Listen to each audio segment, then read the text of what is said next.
نحمده ونصلي على رسوله الكريم اما بعد فاعوذ بالله من الشيطان الرجيم بسم الله الرحمن الرحيم رب اشرح لي صدري ويسر لي امري واحلل عقدة من لساني يفقهوا قولي.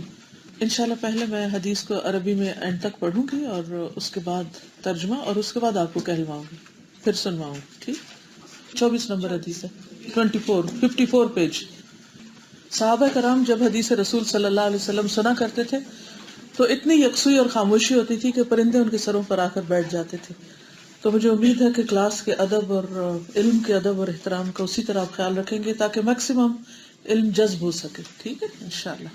کیونکہ سیکھنے کا اصل مقصد ہوتا ہے کہ انسان عمل کر سکے.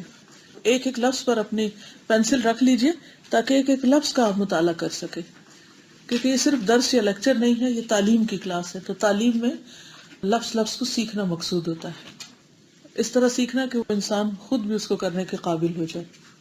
الحدیث الرابع والعشرون یا عبادی انی حرمت الظلم علی نفسی عن ابی ذر الغفاری رضی اللہ عنہ عن النبی صلی اللہ علیہ وسلم فیما یرویہ عن ربہ تبارک وتعالی انہ قال یا عبادی انی حرمت الظلم علی نفسی وجعلته بینکم محرما فلا تظالموا یا عبادی کلکم ضال الا من ہدیتہ فاستہدونی اہدکم یا عبادی کلکم جائع الا من اطعمتہ فاستطعمونی اطعمکم یا عبادی کلکم عار الا من کسوتہ فاستکسونی اکسکم یا عبادی انکم تخطئون باللیل والنہار وانا اغفر الذنوب جميعا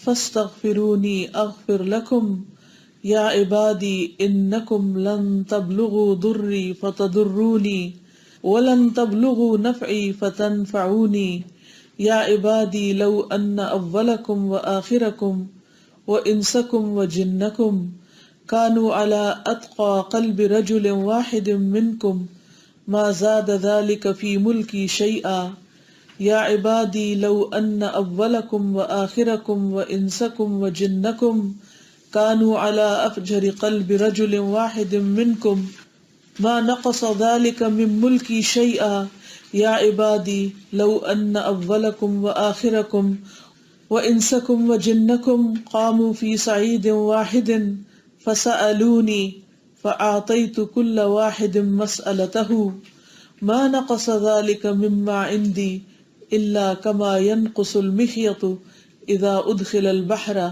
يا عبادي إنما هي أعمالكم أحصيها لكم ثم أوفيكم إياها فمن وجد خيرا فليحمد الله ومن وجد غير ذلك فلا يلومن إلا نفسه.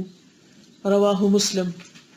ابو ذر غفاری رضی اللہ عنہ سے روایت ہے کہ نبی صلی اللہ علیہ وسلم اپنے رب تبارک و تعالی سے روایت کرتے ہیں کہ بے شک اللہ تعالیٰ فرماتا ہے، اے میرے بندو، میں نے اپنے اوپر ظلم کو حرام قرار دیا ہے اور میں نے تمہارے درمیان بھی ظلم کو حرام کر دیا ہے، تو تم ایک دوسرے پر ظلم نہ کرو. اے میرے بندو، تم سب گمراہ ہو سوائے اس کے جسے میں ہدایت دوں، پس تم مجھ سے ہدایت مانگو، میں تمہیں ہدایت دوں گا. اے میرے بندو، تم سب بھوکے ہو سوائے اس کے جسے میں کھلاؤں، تو تم مجھ سے کھانا مانگو، میں تمہیں کھانا کھلاؤں گا. اے میرے بندو، تم سب برہنہ ہو، ننگے ہو سوائے اس کے جسے میں لباس پہناؤں، تو تم مجھ سے لباس مانگو، میں تمہیں لباس پہناؤں گا. اے میرے بندو، تم سب دن رات گناہ کرتے ہو اور میں سارے گناہوں کو بخشتا ہوں، تو تم مجھ سے بخشش مانگو، میں تمہیں بخش دوں گا. اے میرے بندو، تم مجھے ہرگز نقصان نہیں پہنچا سکتے اور نہ ہی ہرگز مجھے نفع پہنچا سکتے ہو. اے میرے بندو، اگر تم سب اولین و آخرین اور جن و انس اس آدمی کے دل کی طرح ہو جاؤ جو سب سے زیادہ تقوی والا ہو، تو بھی تم میری سلطنت میں کچھ بھی اضافہ نہیں کر سکتے. اور اے میرے بندو، اگر تم سب اولین و آخرین اور جن و انس اس ایک آدمی کی طرح ہو جاؤ کہ جو سب سے زیادہ بدکار ہے، تو پھر بھی تم میری سلطنت میں کچھ کمی نہیں کر سکتے۔ اے میرے بندو، اگر تم سب اولین و آخرین اور جن و انس ایک صاف چٹیل میدان میں کھڑے ہو کر مجھ سے مانگنے لگو اور میں ہر انسان کو جو وہ مجھ سے مانگے تو عطا کر دوں، تو پھر بھی میرے خزانوں میں کوئی کمی نہیں ہوگی مگر جتنی سمندر میں سوئی ڈال کر نکالنے سے آتی ہے۔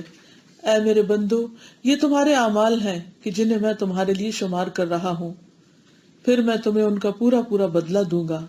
تو جو آدمی بہتر بدلہ پائے وہ اللہ کا شکر ادا کرے، اور جو بہتر بدلہ نہ پائے تو وہ اپنے نفس ہی کو ملامت کرے۔ اب میں عربی پڑھوں گی اور آپ میرے پیچھے دہرائیں گے انشاءاللہ۔ عن ابی ذر الغفاری رضی اللہ عنہ عن النبی صلی اللہ علیہ وسلم فيما يرويه عن ربه تبارك وتعالى أنه قال يا عبادي إني حرمت الظلم على نفسي وجعلته بينكم محرما فلا تظالموا یا عبادی کلکم ضال الا من ہدیتہ فاستہدونی اہدکم یا عبادی کلکم جائع الا من اطعمتہ فاستطعمونی اطعمکم یا عبادی کلکم عار الا من کسوتہ فاستکسونی اکسکم یا عبادی انکم تخطئون باللیل والنہار وَأَنَا أَغْفِرُ الذُّنُوبَ جَمِيعًا فَاسْتَغْفِرُونِي أَغْفِرْ لَكُمْ يَا عِبَادِي إِنَّكُمْ لَن تَبْلُغُوا ضُرِّي فَتَضُرُّونِي وَلَن تَبْلُغُوا نَفْعِي فتنفعونی یا عبادی لو ان اولکم وآخرکم وانسکم وجنکم کانوا علی اتقى قلب رجل واحد منکم ما زاد ذلك فی ملکی شیئا یا عبادی لو ان اولکم وآخرکم وانسکم وجنکم کانوا علی افجر قلب رجل واحد منکم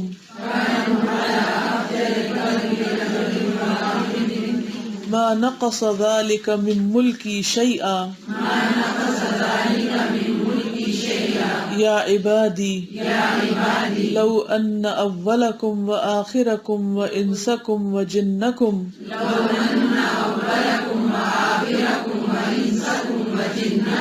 قاموا فی صعید واحد فسألونی فأعطیت كل واحد مسألته ما نقص ذلك مما عندي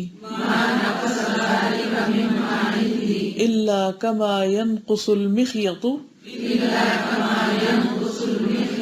إذا أدخل البحر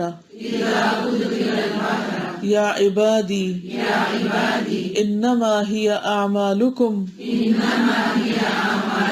أحصيها لكم ثم أوفيكم إياها فمن وجد خيرا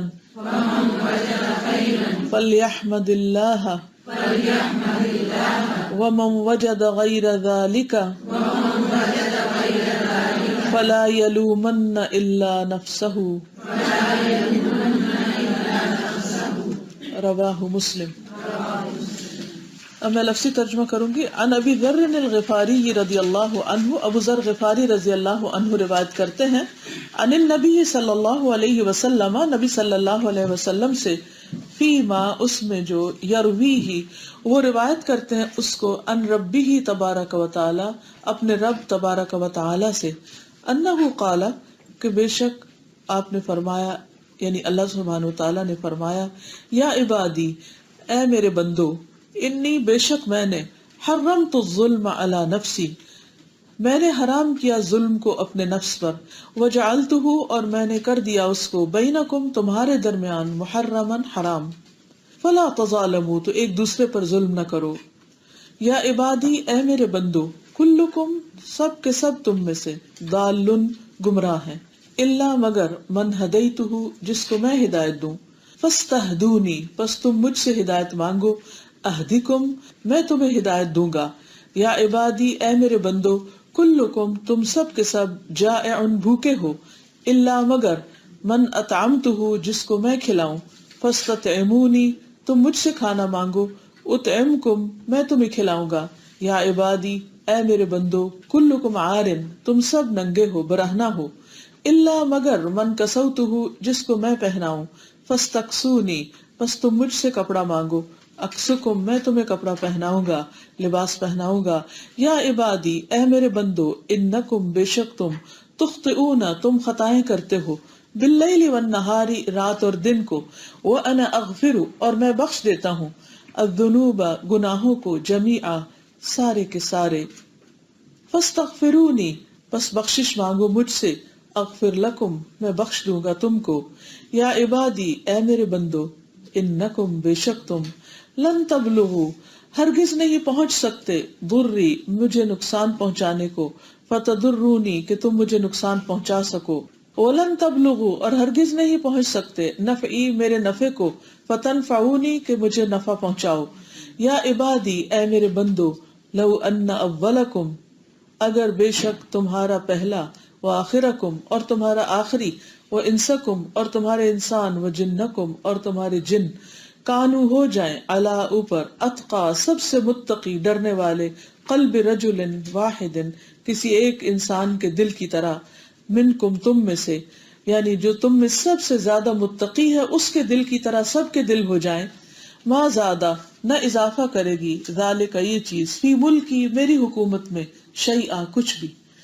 یا عبادی اے میرے بندو، لو ان اولکم وآخرکم وانسکم وجنکم اگر بے شک تمہارا پہلا اور تمہارا آخری اور تمہارے انسان اور تمہارے جن، کانو ہو جائیں، علی افجر سب سے زیادہ بدکار، قلب رجل واحد ایک انسان کے دل کی طرح، یعنی سب سے بدکار انسان کے دل کی طرح ہو جائیں سب کے دل، اول و آخرین کے، منکم تم میں سے، ما نقصا نہ کمی کرے گی، ذالک یہ چیز، من ملکی میری بادشاہت میں سے، میری حکومت میں سے، شیئا کچھ بھی.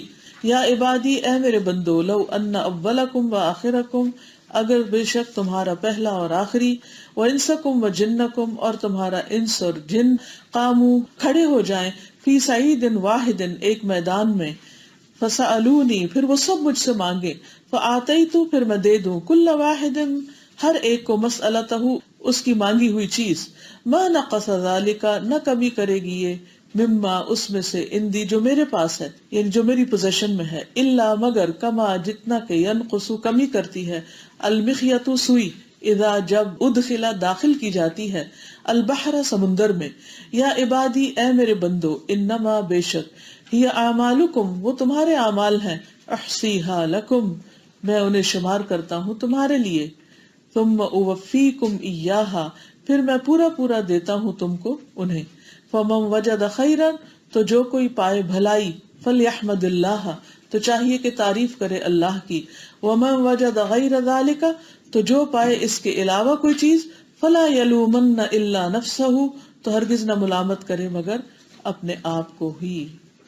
تحریم الظلم عن أبي ذر الغفاري رضي الله عنه عن النبي صلى الله عليه وسلم فيما يرويه عن ربه عز وجل أنه قال: يا عبادي إني حرمت الظلم على نفسي وجعلته بينكم محرما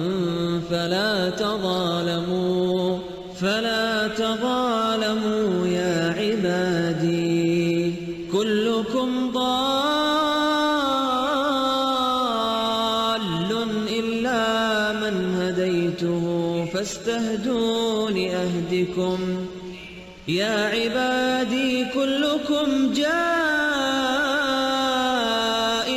إلا من أطعمته فاستطعمون أطعمكم يا عبادي كلكم عار إلا من كسوته فاستكسون أكسكم يا عبادي إنكم تخطئون بالليل والنهار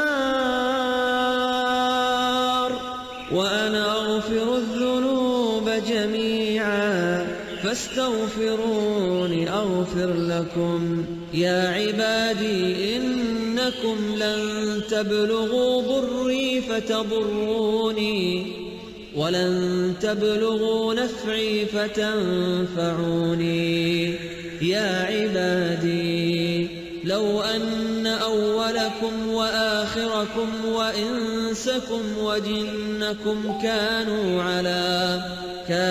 على أتقى قلب رجل واحد منكم ما زاد ذلك في ملكي شيئا يا عبادي لو أن أولكم وآخركم وإنسكم وجنكم كانوا على أفجر قلب رجل واحد منكم ما نقص ذلك من ملكي شيئا يا عبادي لو أن أولكم وآخركم وإنسكم وجنكم قاموا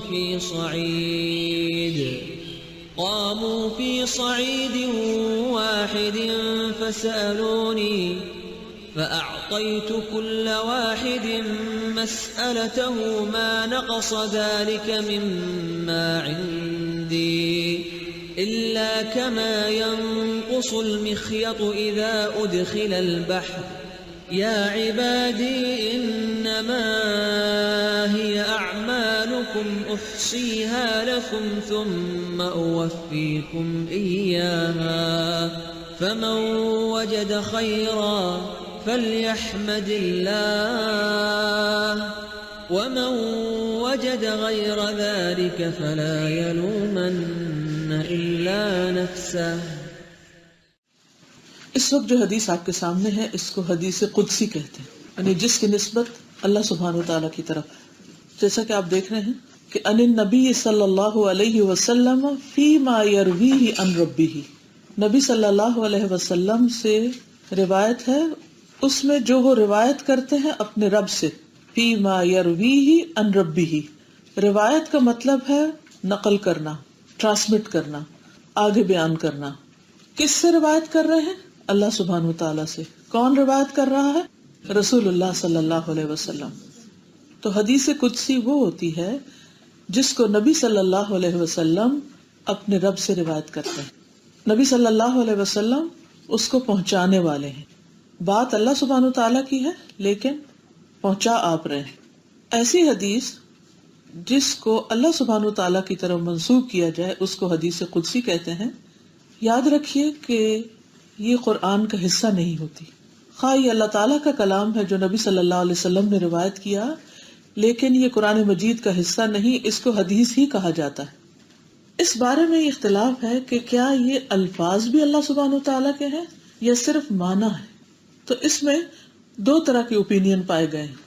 بعض کہتے ہیں کہ یہ الفاظ اللہ سبحانہ وتعالیٰ ہی کے ہیں اور بعض کہتے ہیں کہ یہ معنی کے ساتھ روایت کیا گیا ہے، یعنی ہو بہو الفاظ وہ نہیں ہیں، وہ بات آپ نے اپنے الفاظ میں، یعنی نبی صلی اللہ علیہ وسلم نے اپنے الفاظ میں روایت کی ہے. بات اللہ تعالیٰ کی ہے لیکن الفاظ کا انتخاب نبی صلی اللہ علیہ وسلم کا ہے.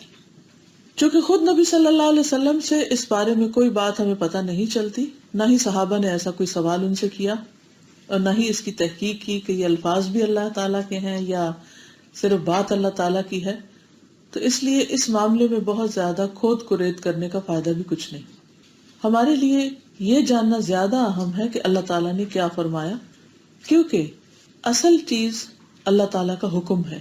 اور چونکہ ہم نبی صلی اللہ علیہ وسلم پر ایمان رکھتے ہیں کہ آپ امین ہیں، آپ نے کبھی کوئی غلط بات کی ہی نہیں، آپ کی ہر بات سچی ہے، صادق بھی ہیں، امین بھی ہیں، تو اس لیے جو بھی آپ ہمیں دے رہے ہیں ہم اس کو اسی طرح لے رہے ہیں.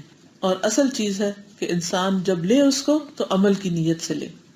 لیکن یہ بات یاد رہے کہ کوئی بھی حدیث جو ہوتی ہے جس کو ہم حدیث کہتے ہیں وہ آپ کے اپنے دل کی باتیں نہیں ہوتی، وہ اللہ سبحانہ وتعالیٰ کی طرف سے بطور وحی آپ کو ملتی.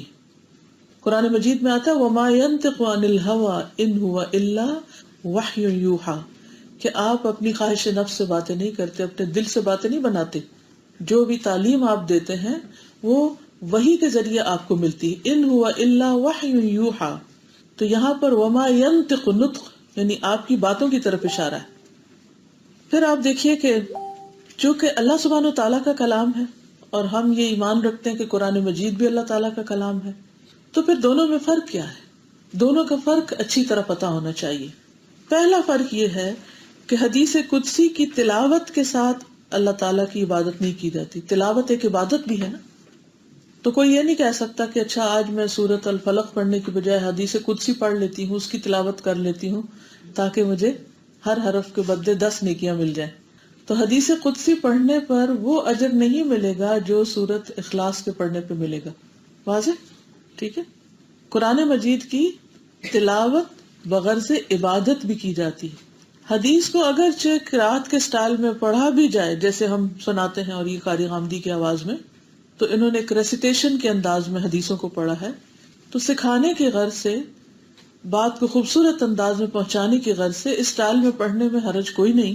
لیکن یہ سوچ کے نہ سنا اور پڑھا جائے کہ اس طرح پڑھنے سے اتنا ثواب ملے گا جیسے قرآن پڑھنے سے ثواب ملتا ہے، یا یہ بھی قرآن کی تلاوت کی طرح تلاوت ہے، اس کو تلاوت نہیں کہا جائے گا، تلاوت قرآن ہی کی ہے. پھر یہ کہ قرآن مجید کے بارے میں اللہ سبحانہ وتعالیٰ نے چیلنج کیا ہے کہ اگر کوئی یہ کہتا ہے کہ قرآن اللہ کی کتاب نہیں، اللہ کا کلام نہیں، تو اس جیسی کوئی ایک آیت بنا کے دکھائے. لیکن حدیث قدسی کے بارے میں ایسا کوئی چیلنج نہیں. ایک فرق یہ بھی ہے کہ قرآن مجید اللہ تعالیٰ کی طرف سے محفوظ ہے، اِنَّا نَحْنُ نَزَّلْنَا الذِّكْرَ وَإِنَّا لَهُ لَحَافِظُونَ. لیکن حدیث قدسی کے بارے میں ایسا کوئی دعویٰ نہیں کیا گیا. احادیث قدسیہ میں بعض تو صحیح حدیثیں ہیں، بعض حسن کے درجے پر بھی ہیں اور بعض ضعیف بلکہ موضوع بھی ہیں، یعنی لوگوں نے بعد میں خود بھی گھڑ لی اور اللہ تعالیٰ کی طرف منسوب کر دیا، حالانکہ اس سے بڑا کوئی جرم ہی نہیں کہ کوئی شخص اپنی بات کو اللہ کی بات کہہ کے بیان کرے. پھر اسی طرح یہ ہے کہ نماز میں ہم قرآن مجید کی تلاوت تو کرتے ہیں، حدیث قدسی نہیں پڑھی جائے گی کسی صورت کی جگہ پر نماز کے اندر بھی. یعنی قرآن مجید کا کچھ حصہ نماز میں پڑھنا لازم ہوتا ہے. کب؟ سورۃ فاتحہ کے بعد. تو اب اگر کوئی یہ کہے کہ مجھے کوئی سورت یاد نہیں، چلو میں حدیث قدسی پڑھ کے، کیونکہ بھی تو اللہ کا کلام ہے، تو میں اپنی نماز پڑھ لوں، تو ایسا نہیں کیا جا سکتا. دوسری طرف یہ ہے کہ یہ بات تو اللہ ہی کی طرف سے اور باقی باتیں بھی اللہ کی طرف سے ہیں، لیکن کچھ باتوں کی اہمیت اس طرح ہوتی ہے کہ وہ ڈائریکٹ کلام کے طور پر بات لائی جاتی ہے. اس میں ایکچولی یہی انداز اختیار کیا گیا ہے کہ بات کے اندر اور تاکید اور شدت کے لیے اس کے بیان کرنے کا سٹائل مختلف ہے باقی احادیث سے، ورنہ سورس سب احادیث کا ایک ہی ہے، اور وہ کیا؟ وحی الہی. بہت سے مواقع پر ہم دیکھتے ہیں کہ جب نبی صلی اللہ علیہ وسلم سے سوال کیا گیا تو آپ نے ایک جواب دیا اور پھر تھوڑی دیر کے بعد وہی اس مجلس میں اس کی کریکشن کرا دی.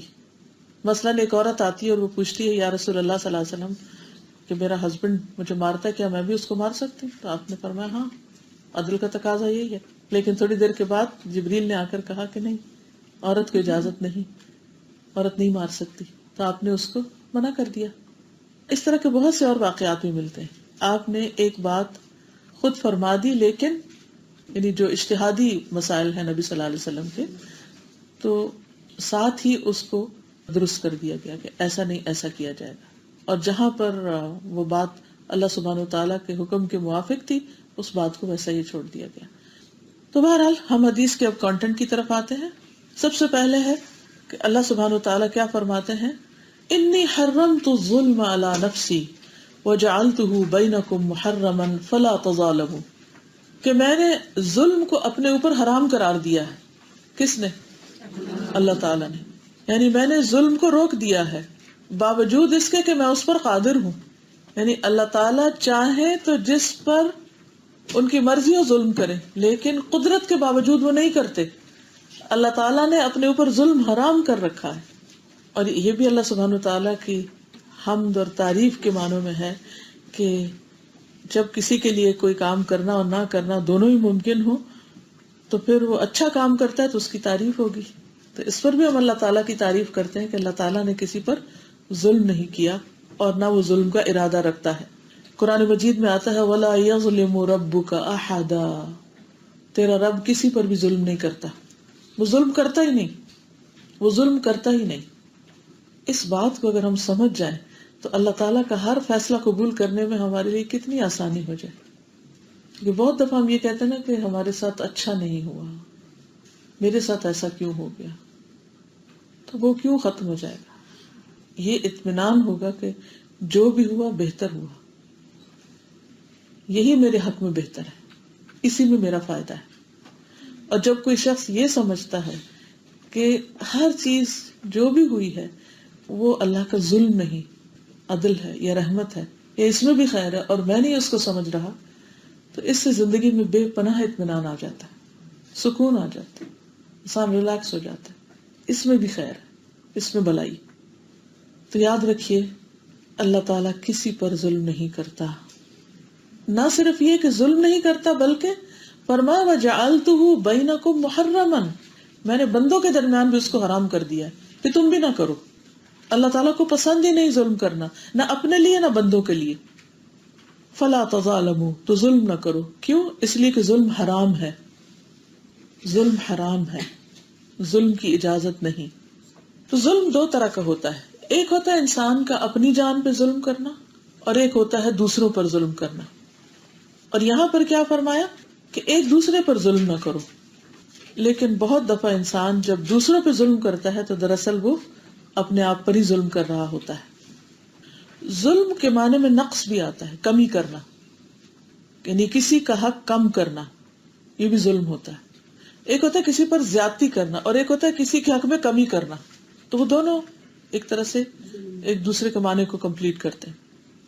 اب دوسرے پر ظلم کرنے میں کیا کیا چیزیں آتی ہیں، اب اس کی تھوڑی سی ہم وضاحت سمجھ لیتے ہیں کہ کیا کیا چیز ظلم ہے. اور ان احادیث کی جو میں آپ کے سامنے بیان کروں گی، اس کی روشنی میں ہم اپنے طرز عمل کا جائزہ لیں کہ کہیں ہم نے تو کوئی ایسا کوئی کام نہیں کیا کہ ہم حرام میں داخل ہو چکے ہوں. نمبر 1، کسی کا واجب حق روکنا، یعنی کوئی چیز کسی کا حق بنتی ہے اور وہ حق اس کو نہ دینا. جیسے نبی صلی اللہ علیہ وسلم نے فرمایا مطل الغنی ظلم، مالدار آدمی کا قرض کی ادائیگی میں ٹال مٹول کرنا ظلم ہے. یعنی ایک شخص کے پاس مال ہے، اس نے دوسرے سے قرضہ لیا اور وہ اس کو دے نہیں رہا اور صرف خود عیاشی کر رہا ہے اور جان بوجھ کر سستی کر رہا ہے، تو یہ کیا ہے دراصل؟ ظلم. کس پر؟ جس کا مال لے کے اس نے دبایا ہوا ہے. تو اس سے کیا بات پتہ چلتی کہ ہمیں کیا کرنا چاہیے؟ قرض کی ادائیگی میں جلدی کرنی چاہیے. قرض کا گناہ شہید سے بھی معاف نہیں. خون کا پہلا قطرہ گرتے ہی شہید کے سارے گناہ معاف ہو جاتے ہیں، لیکن قرضہ نہیں معاف ہوتا، وہ اس کے جنت میں جانے میں رکاوٹ بن جاتا ہے. تو اول تو یہ کہ قرض لینے کی عادت ہی نہیں ہونی چاہیے. لیکن اگر شدید ضرورت میں انسان ہے نا لینا پڑ جائے تو پھر اس کی ادائیگی کی فکر کرنی چاہیے. پھر اسی طرح کام لے کر اجرت نہ دینا، کسی سے کام نکلوا لینا اور اس کے ویجز یا اس کا جو محنت بنتی ہے وہ نہیں دینا. رسول اللہ صلی اللہ علیہ وسلم نے فرمایا، اللہ تعالیٰ کا ارشاد ہے 3 طرح کے لوگ ایسے ہیں جن کا قیامت کے دن میں مدعی بنوں گا. ان میں سے ایک وہ شخص ہے جس نے کوئی مزدور اجرت پر رکھا، یعنی کسی سے کام کروایا، اس سے کام تو پورا لیا لیکن اس کی مزدوری نہیں دی. مثلاً آپ نے کوئی شخص ہائر کیا، اس سے سارا مہینہ کام کروایا اور اس کے بعد اس کو تنخواہ دی ہی نہیں. مثلاً کسی سے کوئی کام لیا، کوئی آرڈر پلیس کیا، آپ نے کوئی چیز بنوائی، مثلا کوئی فرنیچر بنوایا یا اسی طرح کوئی بھی اور چیز بنوائی، اپنا گھر ٹھیک کروایا، پلمبنگ کرائی، پالش کرائی، کچھ کرایا، اور جس وقت پیسے دینے کی باری آئی تو آپ نے کہا جاؤ جاؤ چھٹی کرو، میرے پاس کچھ نہیں، مجھے تمہارا کام پسند نہیں آیا اس لیے میں تمہیں پے ہی نہیں کر رہی. تو یہ ظلم ہے، زیادتی. پھر اسی طرح ماتحت لوگوں کا خیال نہ رکھنا، جو اپنے سب آرڈینیٹس ہیں یا اپنے ساتھ کام کرتے ہیں.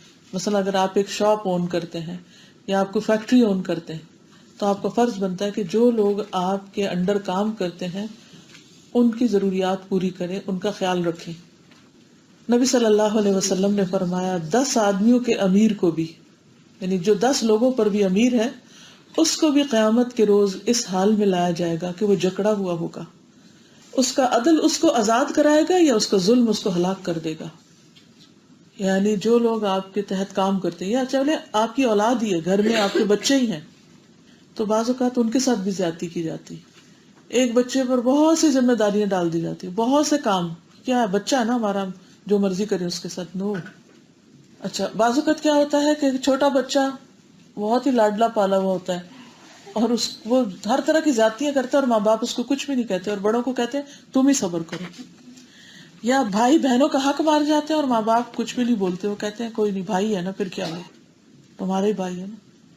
تو یہ ساری ظلم کی قسمیں. کبھی وراثت میں حصہ نہیں دیتے، کبھی کسی اور طرح حق مارتے. تو ان چیزوں کی اجازت نہیں. تو ہر وہ شخص جس کے ساتھ کچھ اور لوگ کام کرتے ہیں، اگر وہ ان کا خیال نہیں رکھتا، ان کا حق انہیں نہیں دیتا، یا ایک پر بہت زیادہ کام ڈال دیتا ہے، یا دوسرے کے ساتھ انصاف نہیں کرتا، یا اس کا خیال نہیں کرتا، کیئر نہیں کرتا، یا کچھ لوگوں کے ساتھ مل کے گروپ بنا لیا اور باقی لوگ جو ہیں وہ لاوارث پھر رہے ہیں، کچھ لوگوں کو فیور کرتا ہے، دوسرے لوگوں کو فیور نہیں دیتا، تو یہ تمام چیزیں انسان کے لیے پکڑ کا باعث ہوں گی. تو ذمہ داری ایک امانت ہوتی، اور کلکم راعٍ وکلکم مسئول، ہر شخص کہیں نہ کہیں ذمہ دار ہے، کوئی گھر میں ہے، کوئی باہر ہے، کوئی کسی ادارے میں ہے، کہیں پر. پھر اسی طرح غلاموں اور خادموں کی مار پیٹ، یہ بھی زیادتی اور ظلم ہے. آپ نے فرمایا جو ایسا کرے گا قیامت کے دن اسے اس وجہ سے بیڑیاں پہنائی جائیں گی، یعنی کہ اس کے ہاتھ پاؤں باندھ دیے جائیں گے. پھر لوگوں کا مال ناحق کھانا یا ظلم سے مال چھین لینا، جیسے چوری، ڈاکہ.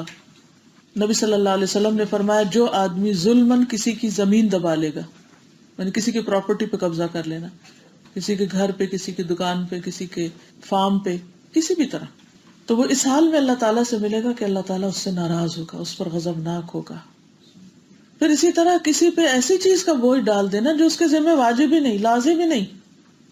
مثلاً کسی شخص نے قرضہ لیا ہی نہیں اور آپ چند جھوٹے گواہ لا کے اس کے اوپر ذمہ داری ڈال دیں کہ جی اس نے مجھ سے 1 ملین قرضہ لیا تھا، اور یہ سارے گواہ موجود ہیں اور عدالت میں کیس لے جائیں اور جھوٹی اس سے ظلماً مال ہتھیائیں، حالانکہ نہ اس نے قرضہ لیا اور نہ ہی اس کا کوئی قصور.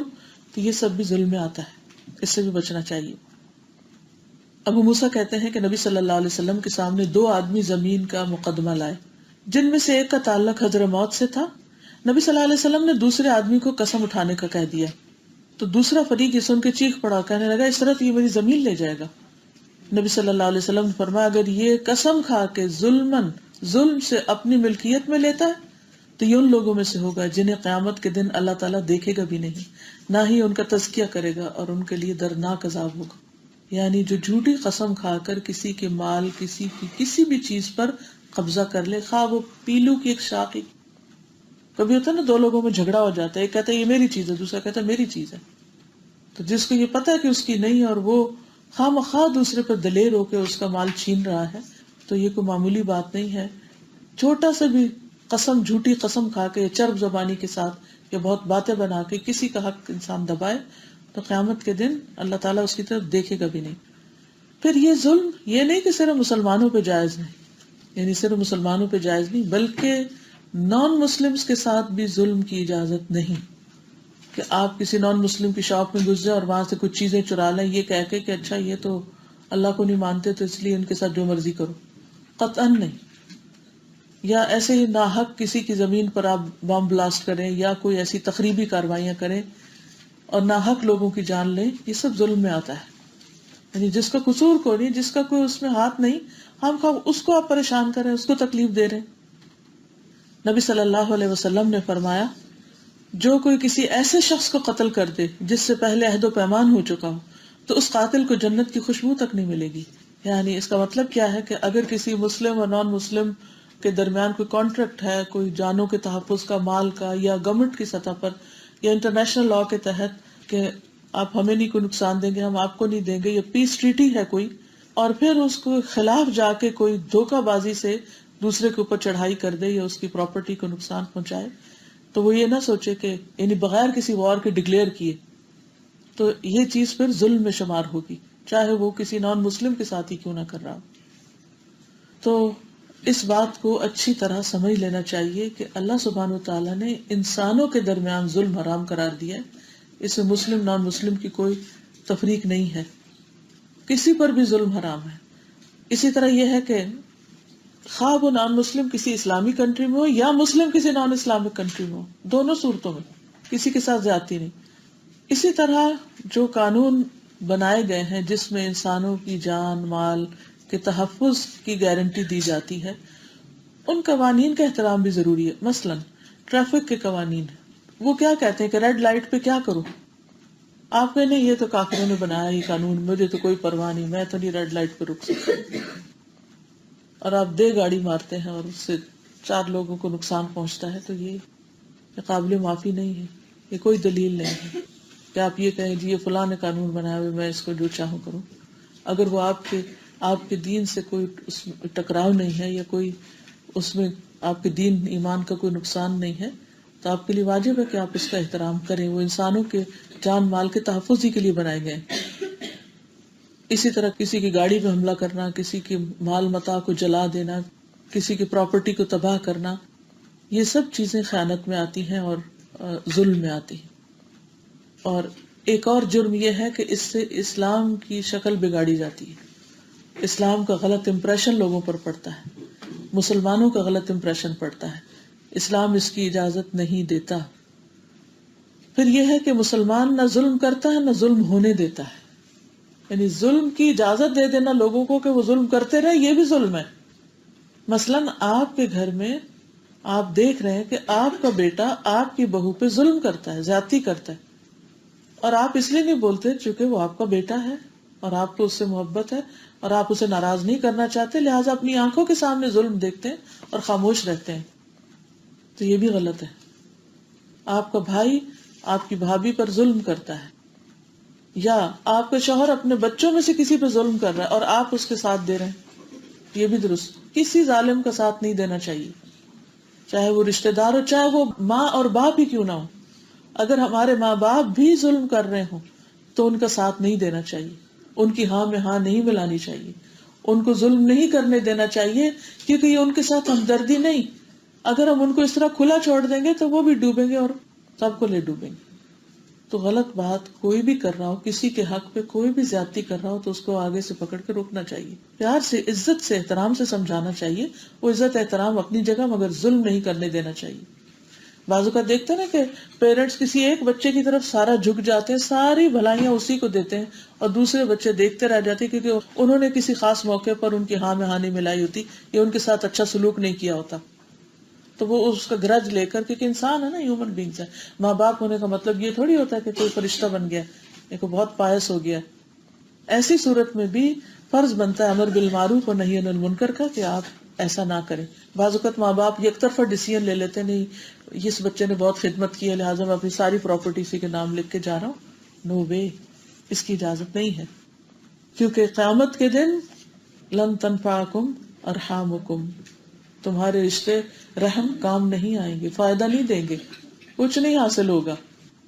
تو خواہ مخواہ کا فیورٹزم اور طرفداری مال کی تقسیم میں یا کسی بھی طرح کے بینیفٹس میں، یہ درست نہیں. ہاں یہ الگ بات ہے، obviously جو آپ سے زیادہ محبت کرتا ہے، آپ کی کیئر کرتا ہے، آپ کے دل میں اس کی محبت زیادہ ہے. لیکن جب کچھ دینا ہو، عطیہ دینا ہو یا کوئی وراثت کی تقسیم ہو تو اس میں پھر فیورٹزم نہیں ہوگا. وہ اللہ نے جو حق مقرر کیا جس کا اس کے مطابق اس کو دیا جائے گا. رسول اللہ صلی اللہ علیہ وسلم نے فرمایا ایک مسلمان دوسرے مسلمان کا بھائی ہے، نہ اس پر ظلم کرتا ہے اور نہ ظلم ہونے دیتا ہے. نہ ظلم کرتا ہے نہ ہونے دیتا ہے، خود بھی نہیں کرتا اور کوئی کرے تو اس کو بھی روکتا ہے. رسول اللہ صلی اللہ علیہ وسلم نے فرمایا ظلم کی 3 اقسام ہیں. نمبر 1، اللہ تعالیٰ ایک ظلم کو کسی صورت میں نہیں چھوڑے گا. نمبر 2، ایک ظلم کو بخش دے گا. اور نمبر 3، ایک ظلم معاف نہیں کیا جائے گا. جس ظلم کو کسی صورت نہیں چھوڑا جائے گا وہ شرک ہے. وہ کیا ہے؟ جسے اللہ تعالیٰ چھوڑے گا ہی نہیں، معاف نہیں کرے گا. جس ظلم کو بخش دیا جائے گا وہ اللہ اور بندے کے مابین کیا ہوا ظلم ہے. یعنی انسان اللہ کے حق میں کوئی کمی کر دیتا ہے. شروع میں نے بتایا تھا نا، ظلم کا معنی نقص بھی ہوتا ہے، کمی کرنا بھی ہوتا ہے. اور وہ ظلم جس کو اللہ تعالیٰ معاف نہیں کریں گے وہ 2 بندوں کا آپس میں ایک دوسرے پر کیا ہوا ظلم ہے. اللہ تعالیٰ ہر صورت میں بعض مظلوموں کو بعض ظالموں سے قصاص دلوائے گا. یعنی قیامت کے دن ان کے اعمال لے کے دوسرے کو دے دیے جائیں گے. ظالم کے نیک اعمال مظلوم کو دے دیے جائیں گے، اور اگر پھر بھی حق باقی ہے تو مظلوم کے گناہ ظالم کے پلے میں ڈال دیے جائیں گے. تو اتنی بات سمجھ آ گئی ہے نا کہ نمبر 1 اللہ تعالیٰ نے ظلم کو حرام قرار دیا. اللہ تعالیٰ خود بھی ظلم نہیں کرتے اور وہ بندوں کے لیے بھی پسند نہیں کرتے، اس لیے حکم دیا کہ آپس میں ظلم نہ کرو. اور آپس سے مراد تمام انسان ہے، صرف مسلم کو مسلم کے ساتھ نہیں یا رشتہ دار کو رشتہ دار کے ساتھ نہیں. کہیں بھی 2 انسانوں کے درمیان کوئی ڈیلنگ ہوگی، لین دین ہوگا تو فیئر جسٹس کی بنیاد پر ہوگا. دوسرے یہ ہے کہ ظلم اللہ اور بندے کے درمیان بھی ہوتا ہے اور باہم بندوں کے درمیان بھی ہوتا ہے. اللہ اور بندے کے درمیان ایک ظلم اللہ تعالیٰ معاف نہیں کریں گے اور وہ شرک ہے. اور باقی جو عبادت میں کوئی کمی کوتاہی ہو گئی ہے، کوئی اور حق اللہ تعالیٰ کا نہیں دے سکے، وہ عبادت کا حق نہیں ادا کر سکے، حمد و ثنا کا نہیں کر سکے، تعظیم کا نہیں کر سکے، تو اس میں اللہ سبحانہ تعالیٰ معاف کر دیں گے جس کو چاہیں گے. لیکن جو بندے بندوں پر ظلم کرتے ہیں تو ان کا بدلہ دلوایا جائے گا. ہاں اگر اللہ تعالیٰ سے انسان دعا کرتا ہے کہ اللہ تعالیٰ اس کو بھی معاف کر دے جس پر میں نے ظلم کیا اور مجھے بھی معاف کر دے، تو ایسی صورت میں اللہ تعالیٰ چاہے تو قیامت کے دن مظلوم کو اپنی جناب سے کچھ دے دے اور اس ظالم کو اپنے فضل سے معاف فرما دے. ورنہ اگر توبہ نہیں کی تو پھر اپنی نیکیاں دینی پڑے گی. تو اس لیے انسان کو ہوشیار رہنا چاہیے. پھر اسی طرح یہ ہے کہ خاندان کے اندر ہو یا معاشرے کے اندر کہیں پر بھی ظلم نہیں روا ہونا چاہیے، مال میں، جان میں، عزت آبرو میں، کسی بھی صورت. کیونکہ ظلم کے اندر نقصان ہی نقصان ہے، نقصان ہی نقصان. سب سے پہلی بات یہ کہ اللہ سبحانہ تعالیٰ کی محبت سے انسان محروم ہو جاتا ہے. ظالم محبت الہی سے محروم ہے. قرآن مجید میں اللہ تعالیٰ فرماتے ہیں، آل عمران 57، واللہ لا يحب الظالمین. اللہ تعالیٰ ظالموں سے محبت نہیں رکھتا، ظالم کامیاب نہیں ہوں گے. الانعام 21، انہ لا یفلح الظالمون. یقیناً ظالم فلاح نہیں پا سکتے. دردناک عذاب، ان الظالمین لہم عذاب علیم. سورۃ ابراہیم 22. ظالموں کے لیے یقیناً دردناک عذاب ہے. اللہ کی لعنت اور برا گھر. سورۃ غافر 52، یوم لا ينفع الظالمین معذرتهم ولہم اللعنت ولہم سوء الدار. جس دن ظالموں کو ان کی معذرت کچھ بھی فائدہ نہ دے گی اور ان کے لیے لعنت ہے اور برا گھر. یعنی قیامت کے دن وہ اللہ کی رحمت سے محروم ہو جائیں گے. اور برا گھر کون سا؟ جہنم، وہاں جا پڑیں گے. پھر ایک اور بات جس سے ڈرنا چاہیے وہ یہ کہ ظالم کی پکڑ اچانک ہوتی. اللہ تعالیٰ ظالم کو مہلت دیتا رہتا، شاید یہ پلٹ آئے، شاید توبہ کر لے، شاید چھوڑ دے. لیکن جب وہ ظلم کرتا چلا جاتا ہے تو ایک وقت آتا ہے کہ پھر اچانک اس کو دبوچ لیا جاتا ہے اور پھر وہ کچھ بھی نہیں کر سکتا. جیسے کوئی مثال یاد کریں، جیسے مختلف قوموں کی پکڑ ہوئی. اس کے علاوہ جیسے فرعون کتنا بڑا ظالم تھا، اچانک کیسے ان کے اوپر مار پڑی، انہیں ہوش ہی نہ آئی. حدیث میں آتا ہے اللہ تعالیٰ ظالم کو دنیا میں مہلت دیتا رہتا ہے لیکن جب پکڑتا ہے تو پھر نہیں چھوڑتا. پھر آپ نے اس آیت کی تلاوت کی، وَكَذَلِكَ أَخْذُ رَبِّكَ إِذَا أَخَذَ الْقُرَى وَهِيَ ظَالِمَةٌ إِنَّ أَخْذَهُ أَلِيمٌ شَدِيدٌ. کیا معنی اس کا؟ تیرے پروردگار کی پکڑ اسی طرح ہے جب وہ بستی والوں کو پکڑتا ہے جو اپنے اوپر ظلم کرتے رہتے ہیں تو بے شک اس کی پکڑ بڑی تکلیف دینے والی اور بڑی ہی سخت ہے، بہت سخت پکڑ ہے اس کی. پھر ظلم قیامت کے دن اندھیروں کا باعث بھی ہوگا، یعنی اندھیرا ہی اندھیرا ہوگا ہر طرف. پھر اسی طرح ظلم ضروری نہیں کہ کوئی بڑے بڑے ظلم ہو، چھوٹے ظلم بھی قابل مواخذہ ہے. مثلا اگر کوئی کسی کی زمین پر ناحق قبضہ کرتا ہے تو خواہ وہ ایک بالش ہی کیوں نہ ہو، جسٹ ایک بالش، جیسے ایک دیوار کھڑی کرنے کی جگہ ہوتی. مثلا اگر کوئی دیوار بنا رہا ہے تو اپنی باؤنڈری وال کو اپنی زمین میں بنانے کے بجائے دوسرے کی زمین میں بنا دے یا تھوڑی سی ادھر کھسکا دے، وہ ایک بالش.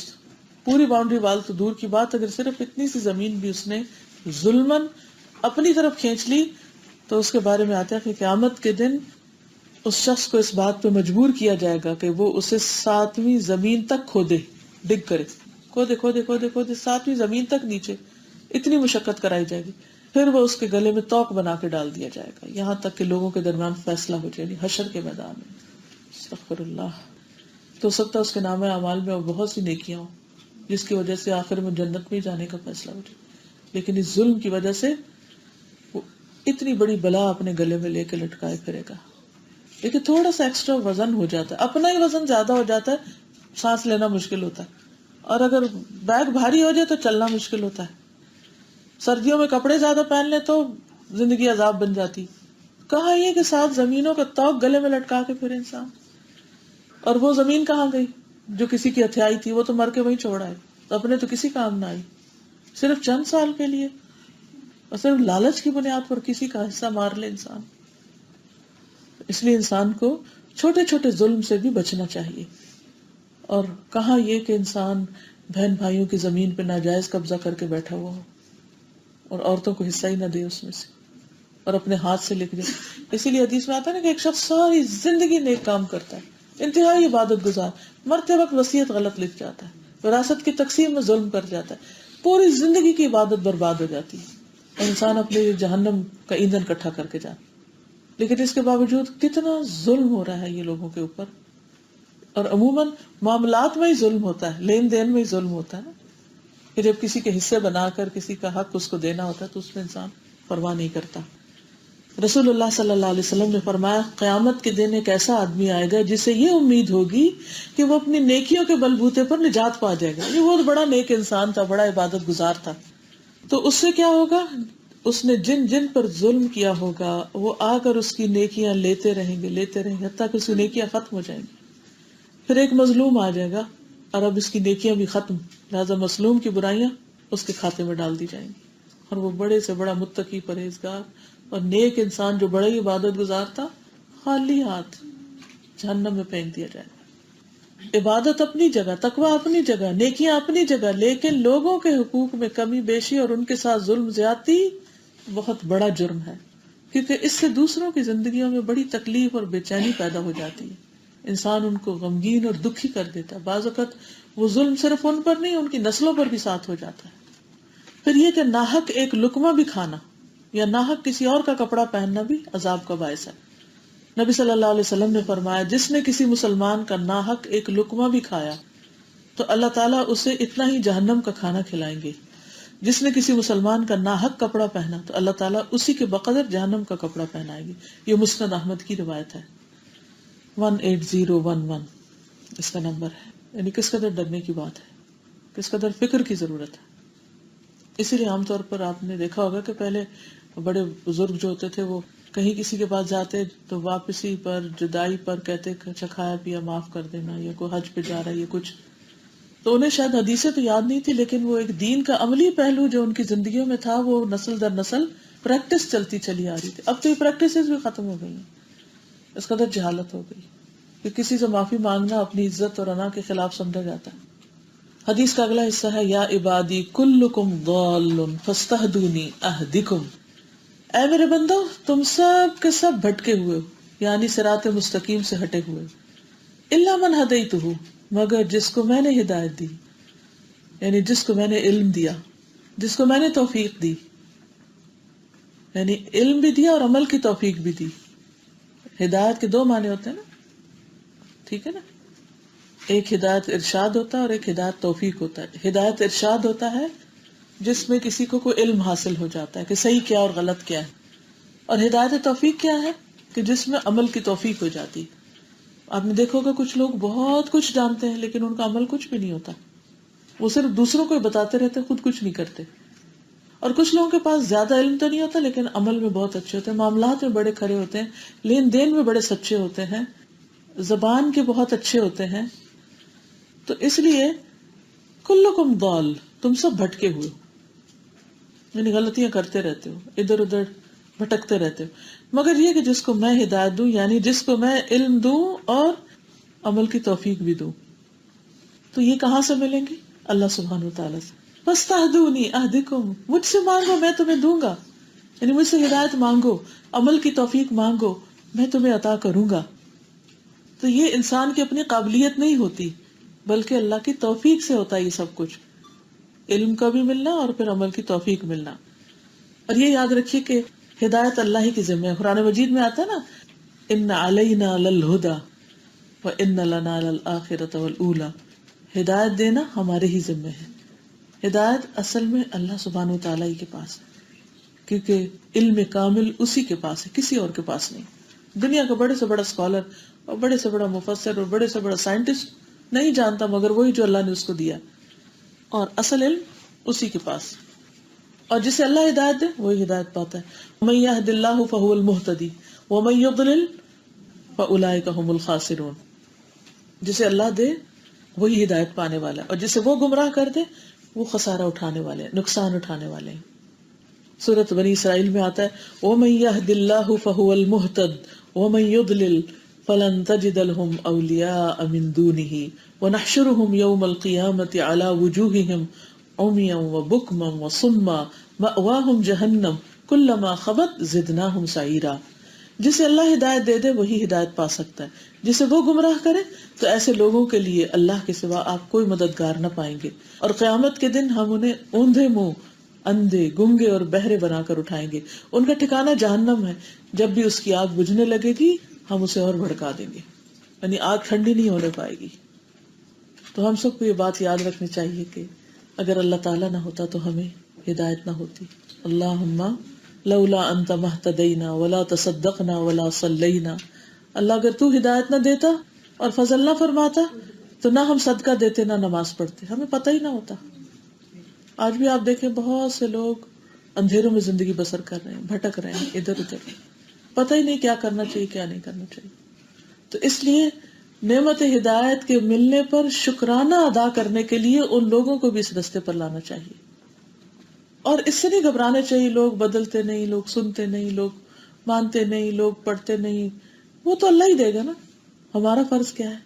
کوشش کرتے رہیں اور حد البسع کوشش کرتے رہیں، کیونکہ علم نور ہے اور علم سے عمل کے دروازے کھلتے ہیں. جس کو علم حاصل کرنے کی توفیق ہو جاتی ہے، اگر وہ آنےسٹ ہو اپنی طلب میں تو اللہ تعالیٰ اسے عمل کی توفیق بھی دے دیتے ہیں. اس لیے اپنے لیے بھی کوشش کرنی چاہیے اور دوسروں کے لیے بھی. اپنے بچوں کی فکر کرنی چاہیے، اپنے بہن بھائیوں کی فکر کرنی چاہیے، اپنے دوستوں اور رشتہ داروں کی کرنی چاہیے، اور جس طریقے سے ہو سکے ان تک میسج پہنچانا چاہیے تاکہ وہ بھی برے انجام سے بچ سکے. رسول اللہ صلی اللہ علیہ وسلم نے فرمایا ہر جہنمی کو جنت میں اس کا متوقع ٹھکانہ دکھایا جاتا ہے کہ اگر تم اچھے کام کرتے تو یہ تمہاری جگہ ہوتی. بالکل ایسے جیسے کوئی موبائل میں آپ کو کسی بہت خوبصورت گھر کی تصویر اتار کے دکھائے کہ اگر تم فلاں ملک میں جاتے تو یہ گھر تمہیں ملتا، یا اگر تمہیں فلاں جاب ملتی تو ساتھ یہ گھر ملتا، یہاں رہتے تم. لیکن چونکہ تم نے پڑھا نہیں، تم نے کام نہیں کیا، تم نے اپلائی نہیں کیا، تم نے کوشش نہیں کی، تو بس جہاں ہو پھر وہیں رہو. تو قبر میں اس کا ٹھکانہ دکھایا جاتا ہے، وہ تھا تمہارا گھر لیکن تم نے اس کے لیے کچھ بھی نہیں کیا. تو اس وقت وہ تمنا کرتا کاش مجھے بھی اللہ نے ہدایت سے سرفراز کیا ہوتا، کاش مجھے بھی ہدایت ملتی تو میں یہاں ہوتا. اور یہ بات اس کے لیے بہت حسرت کا سبب بن جاتی. اور ہر جنتی کو جہنم میں اس کا ٹھکانہ دکھایا جاتا ہے، ہر جنت والے کو جہنم کی جگہ دکھائی جاتی، اور وہ کہتا ہے اگر اللہ نے مجھے ہدایت نہ دی ہوتی تو میں یہاں ہوتا. پھر وہ اس پر شکر ادا کرتا ہے. تو پیاری بہنوں، آپ سب کو اس بات کی توفیق مل جانا کہ آپ اپنے گھر بار کام کاج چھوڑ کر اللہ کے رسول صلی اللہ علیہ وسلم کی روایت کردہ یہ حدیث سنیں، تو یہ صرف اور صرف اللہ کی توفیق سے ہے. ورنہ آپ سے بھی زیادہ بہت سے لوگوں کے پاس سہولتیں ہوں گی، وقت ہوگا، فرصت ہوگی، فراغت ہوگی، لیکن وہ اس وقت کہیں اور گھوم پھر رہے ہیں. تو اس پر کتنا شکر ادا کرنا چاہیے. اور کبھی بھی کوئی ناشکری کا کلمہ ہمارے منہ سے نہیں نکلنا چاہیے، بلکہ ان پر بھی رحم کرنا چاہیے اور ان کے لیے بھی کوشش کرنی چاہیے، انہیں توجہ دلانی چاہیے یا دہانی کرانی چاہیے تاکہ وہ بھی فائدہ اٹھا سکیں. تو اس کا فائدہ کیا ہوتا ہے کہ جب آپ اکیلے سیکھتے اور خود ہی عمل کرتے تو آپ اکیلے ہوتے ہیں، لیکن جب آپ دوسروں کو ساتھ ملا لیتے ہیں تو آپ ایک پوری جماعت بن جاتے ہیں. آپ ان کے لیے دعائیں کرتے ہیں، وہ آپ کے لیے کرتے ہیں، اور پھر ایک دوسرے کو سپورٹ کرتے ہیں، اور پھر جماعت پر اللہ کا ہاتھ ہوتا ہے، اور پھر اللہ تعالیٰ کی رحمتیں نازل ہوتی ہیں. استقامت اختیار کرنا آسان ہو جاتا ہے. تو کر بھلا ہو بھلا، جو کسی کا بھلا کرے گا اللہ تعالیٰ ضرور اس کا کرے گا، کیونکہ اللہ تعالیٰ محسنین کا اجر کبھی بھی نہیں مار. ان اللہ لا یضیع اجر المحسنین. تو ظالم کی بجائے محسن بننا چاہیے. لیکن یاد رکھیے کہ ہدایت کے لیے انسان کے اندر طلب بھی ہونی چاہیے. فاستہدونی، اسے مانگنا چاہیے کہ اللہ تو دے، اللہ تو راہ دکھا. اور یہ کتنی خوبصورت دعا ہے جو ہم ہر نماز میں پڑھتے، اہدنا الصراط المستقیم، اللہ تو سیدھا راستہ دکھا. اور اتنی تکرار کہ ہر نماز کی ہر رکعت میں ہدایت مانگی جا رہی. تو گویا ہماری سب سے بڑی ضرورت ہے. ہر دو نمازوں کے بیچ میں ہمارے اندر ایسی ضروریات آ جاتی ہیں، ہمارے ذہن میں، سوچ میں، کسی بات میں کنفیوژن ہو جاتی ہے، کبھی کوئی ڈیسیژن لینے میں مشکل ہو رہی ہوتی ہے، کبھی کوئی کام کرنے کی ہمت نہیں ہو رہی ہوتی، کوئی بات عمل کرنا چاہ رہے ہیں وہ نہیں ہو رہی ہوتی. تو اس وقت فوراً نماز کا وقت آ جاتا ہے، تو وہ سارے غم، تکلیفیں، پریشانیاں، وہ بوجھ اللہ سبحانہ وتعالیٰ کے سامنے رکھ کے کہنا چاہیے، یا رب مجھے تو اس معاملے میں ہدایت عطا کر، تو مجھے میری رہنمائی فرما کہ میں کدھر کو جاؤں، میں کیا کروں، کیسے کروں. اگر کوئی مشکل ہے تو اس کے لیے دعا مانگے، اللہ اس سے نکلنے کی راہ دکھا دے. مشکلات ایسے ہی نا اندھیرے ہیں، جیسے نہیں پتا چلتا کہ دروازہ کیا ہے. مثلا اگر آپ پہلی دفعہ اس بلڈنگ میں آئے اور گھوپ اندھیرا اور رات کا وقت ہو اور آپ کو پتہ ہی نہ دروازہ کدھر ہے نکلنے کے لیے، تو آپ کیا کریں گے؟ ادھر ہاتھ ماریں گے، ادھر ماریں گے، ادھر ماریں گے، کرتے کرتے پھر آپ کو یہ محسوس ہوگا ہاں یہاں کوئی دروازہ ہے، لیکن یہ نہیں پتہ یہ جاتا کدھر ہے. پھر وہ زندگی کیسی زندگی ہے جس میں انسان کو پتہ ہی نہیں کہ اس نے جانا کدھر. ایسے ہی ہمارے اوپر اندھیرے آتے رہتے ہیں، کنفیوژن کے، ڈیسیژن لینے کے، کیا کریں کیا نہ کریں، کون سا طریقہ اختیار کریں. ہم تو فیوچر نہیں دیکھ رہے نا، ہمیں تو نہیں پتا کون سے راہ اختیار کرنے میں ہمارا فائدہ ہے. تو پھر اتنا پیارا موقع ہے نماز کا کہ ہر نماز میں فوراً اس مسئلے کو سامنے رکھ کے، اگر فرض بھی پڑھے تو 4 دفعہ وہ دعا مانگ لے کہ اللہ تو دروازہ دکھا دے کدھر سے نکلنا اور کون سا کام کرنا ہماری آخرت کے لحاظ سے زیادہ بہتر ہے. تو آپ دیکھیے کس طرح اللہ سبحانہ وتعالیٰ آپ کے لیے دروازے کھولتے ہیں. پھر کیونکہ ایک چھوٹی سی بھی لائٹ ہو گئی نا تو آپ کو فوراً پتہ چلے گا نکلنے کا راستہ یہ. تو وہ چھوٹا سا اسپارک پھر اگر اللہ کی چھوٹی سی رحمت بھی آ گئی تو بیڑا پار ہو جائے گا انشاءاللہ. لیکن اگر انسان کے اپنے اندر ہی طلب نہیں اور دعا نہیں، وہ مانگتا ہی نہیں، تو پھر اس کو کوئی راہ نہیں دکھا سکتا. انک لا تہدی من احببت ولکن اللہ یہدی من یشاء وہو اعلم بالمہتدین. کہ جسے آپ چاہیں اسے ہدایت نہیں دے سکتے، اللہ ہی ہے جو جس کو چاہتا ہے ہدایت دیتا ہے. وہ ہدایت پانے والوں کو بھی خوب جانتا ہے کہ کون کون ہدایت پر ہے، اور جسے وہ ہدایت دے دے اسے کوئی گمراہ بھی نہیں کر سکتا. ومن یہد اللہ فما لہ من مضل، سورۃ الزمر 37. جسے اللہ ہدایت دے اسے کوئی گمراہ نہیں کر سکتا. انبیاء کیا کرتے ہیں پھر؟ انبیاء صرف راہ دکھاتے ہیں. وَإِنَّكَ لَتَهْدِي إِلَىٰ صِرَاطٍ مُسْتَقِيمٍ، سورۃ الشورى 52. بلا شبہ آپ سیدھے راستے کی طرف رہنمائی کر رہے ہیں، آپ صرف بتا رہے ہیں ادھر جاؤ ادھر جاؤ ادھر جاؤ، لیکن وہاں پہنچنے کی توفیق صرف اللہ دیتا ہے. اسی طرح انبیاء کے بعد علماء اور جو بھی مبلغین دعات ہیں وہ سب کیا کرتے ہیں؟ صرف ڈائریکشن دیتے ہیں کہ ادھر جاؤ. جس کو وہ ڈائریکشن ملے وہ ادھر جاتا یا نہیں، یہ پھر اللہ کی توفیق سے ہوتا ہے. کیونکہ بتایا تو سب کو جاتا ہے، لیکن آپ نے دیکھا کہ کچھ لوگ عمل میں بہت آگے نکل جاتے ہیں اور کچھ لوگ وہیں کھڑے رہتے ہیں. تو جس کی جو طلب ہوتی ہے، جدھر جانے کا شوق ہوتا ہے، اللہ تعالیٰ اس کو وہ رستے کھول دیتا ہے، اس کے لیے ادھر ہی لے جاتا ہے اسے. ہدایت کے لیے جو دعا مانگنے کا کہا گیا، اس میں ہم کسی بھی طرح دعا مانگ سکتے ہیں، اپنی اردو، عربی، انگریزی جو بھی ہے، لیکن مسنون دعائیں بھی ہیں، اگر ان کو یاد کر لیا جائے تو بہت ہی اچھا ہے. مثلا نبی صلی اللہ علیہ وسلم اکثر یہ دعا فرماتے، صحیح مسلم کی روایت ہے، اللہم انی اسألک الہدی والتقی والعفاف والغنی. اللہ میں تجھ سے ہدایت، تقوی، پاک دامنی اور غنا مانگتا ہوں. اسی طرح نبی صلی اللہ علیہ وسلم رات کو جب اپنی نماز شروع فرماتے تو یہ دعا پڑھتے، اللہم رب جبریل و میکائیل و اسرافیل فاطر السماوات والارض عالم الغیب والشہادہ انت تحکم بین عبادک فیما کانوا فیہ یختلفون اہدنی لما اختلف فیہ من الحق باذنک انک تہدی من تشاء الی صراط مستقیم. بہت ہی خوبصورت دعا صحیح مسلم ہی کی ہے کہ اے اللہ جبرائیل اور میکائیل اور اسرافیل کے رب. پکارنے کے مختلف انداز ہیں نا، اور یہ اس بات کا اظہار بھی ہے کہ وہ رب نہیں ہے، وہ کچھ نہیں دے سکتے کر سکتے، اصل کرنے والا اللہ ہی ہے.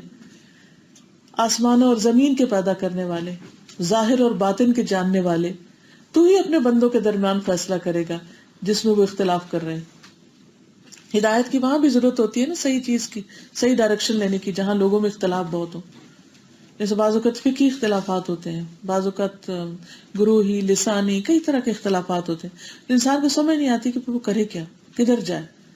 اور عموماً شیطان ایسے معاملوں میں کنفیوز کر کے انسان کو دین سے ہی دور کر دیتا ہے، حق سے ہی ہٹا دیتا ہے بعض اوقات. تو ایسی صورت میں بھی انسان کو اللہ سے دعا مانگنی چاہیے کہ اللہ تعالیٰ مجھے خیر کی راہ دکھا اور حق پر مجھے جما دے. اب آپ دیکھیے یہ دعا کون مانگ رہا ہے؟ رسول اللہ صلی اللہ علیہ وسلم کہ حق کی جن باتوں میں اختلاف ہو گیا ہے تو مجھے ان میں سیدھے رستے پر رکھ. کتنی پیاری دعا ہے. اچھا، ایک وقت ہوتا ہے جو انسان کو علم نہیں ہوتا، پھر ایک وقت آتا ہے اللہ تعالیٰ روشنی دکھاتا ہے آپ کو، قرآن کی سمجھ آنے لگتی، حدیث کی سمجھ آنے لگتی، پھر اس میں لوگ اختلاف شروع کر دیتے، نہیں اس کا یہ مطلب نہیں، یہ مطلب یہ کام ایسا نہیں، ایسے کرو. اچھا، تو بہت سے لوگ اس طرح کی باتیں سن کے کیا کرتے ہیں، وہ کہتے ہیں جب میں یہ نہیں پڑھ رہا تھا تو زیادہ اچھا تھا، یہ جھگڑے تو نہیں سنتا تھا، واپس چلو. وہ اچھے بھلے دین میں آ کے واپس چلے جاتے. کئی لوگ اس طرح بھٹکتے ہیں. کئی لوگ باہر تو نہیں جاتے لیکن اندر رہ کے بھی ایک عجب پریشانی اور بے چینی کا شکار رہتے ہیں. تو وہ کون دور کر سکتا ہے؟ کوئی نہیں سوائے اللہ کے. تو ایسے معاملات میں کیا کرنا چاہیے کہ جب کوئی مذہبی اختلاف کرے، فقہی اختلاف کرے، مسلکی اختلاف کرے، کچھ کرے، کیا کہے؟ اللہ سے مانگے، یا اللہ مجھے تو تجھے راضی کرنا ہے، اور مجھے وہ راستہ چاہیے جو سب سے زیادہ تجھے پسند ہے. مجھے نہ اپنے نفس کا کوئی لذت چاہیے یا اپنے کسی خاص گروہ کی کوئی رعایت چاہیے، مجھے وہ چاہیے جو تجھے پسند ہے. اللہم وفقنا لما تحب وترضى. اور حق سامنے آ جائے تو قبول کرنے میں کوئی رکاوٹ نہ رہے، نہ اندر کی نہ باہر کی. کیونکہ بعض اوقات حق سمجھ آ رہا ہوتا ہے کہ یہی حق ہے، یہی سچ ہے، کیونکہ اللہ تعالیٰ نے فرمایا یا رسول اللہ صلی اللہ علیہ وسلم نے فرمایا، لیکن ہم کیوں نہیں آگے بڑھ کے اس کو لیتے؟ نہیں، وہ ہمارے امام نے نہیں فرمایا، یا فلاں نے نہیں کہا، اس کی اجازت نہیں، اس کی رخصت نہیں، نہ اس کے رہے نہ اس کے رہے، کچھ بھی نہ کیا. کیونکہ یہ بہت سے اختلافات اور بحثوں کا مقصد اصل میں کیا ہوتا ہے کہ لوگوں کو صرف اپنا بنا لیا جائے، کہ جو مجھے پسند ہے سب کو اس کا قائل کر لیا جائے. تو ہماری پسند کیا ہونی چاہیے؟ جو اللہ سبحانہ وتعالیٰ نے فرمایا، جو رسول اللہ صلی اللہ علیہ وسلم فرمایا.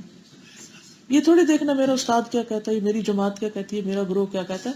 کیا کوئی استاد، کوئی جماعت، کوئی گروہ، کوئی لیڈر، کوئی امام بچائے گا قیامت کے دن؟ نہیں.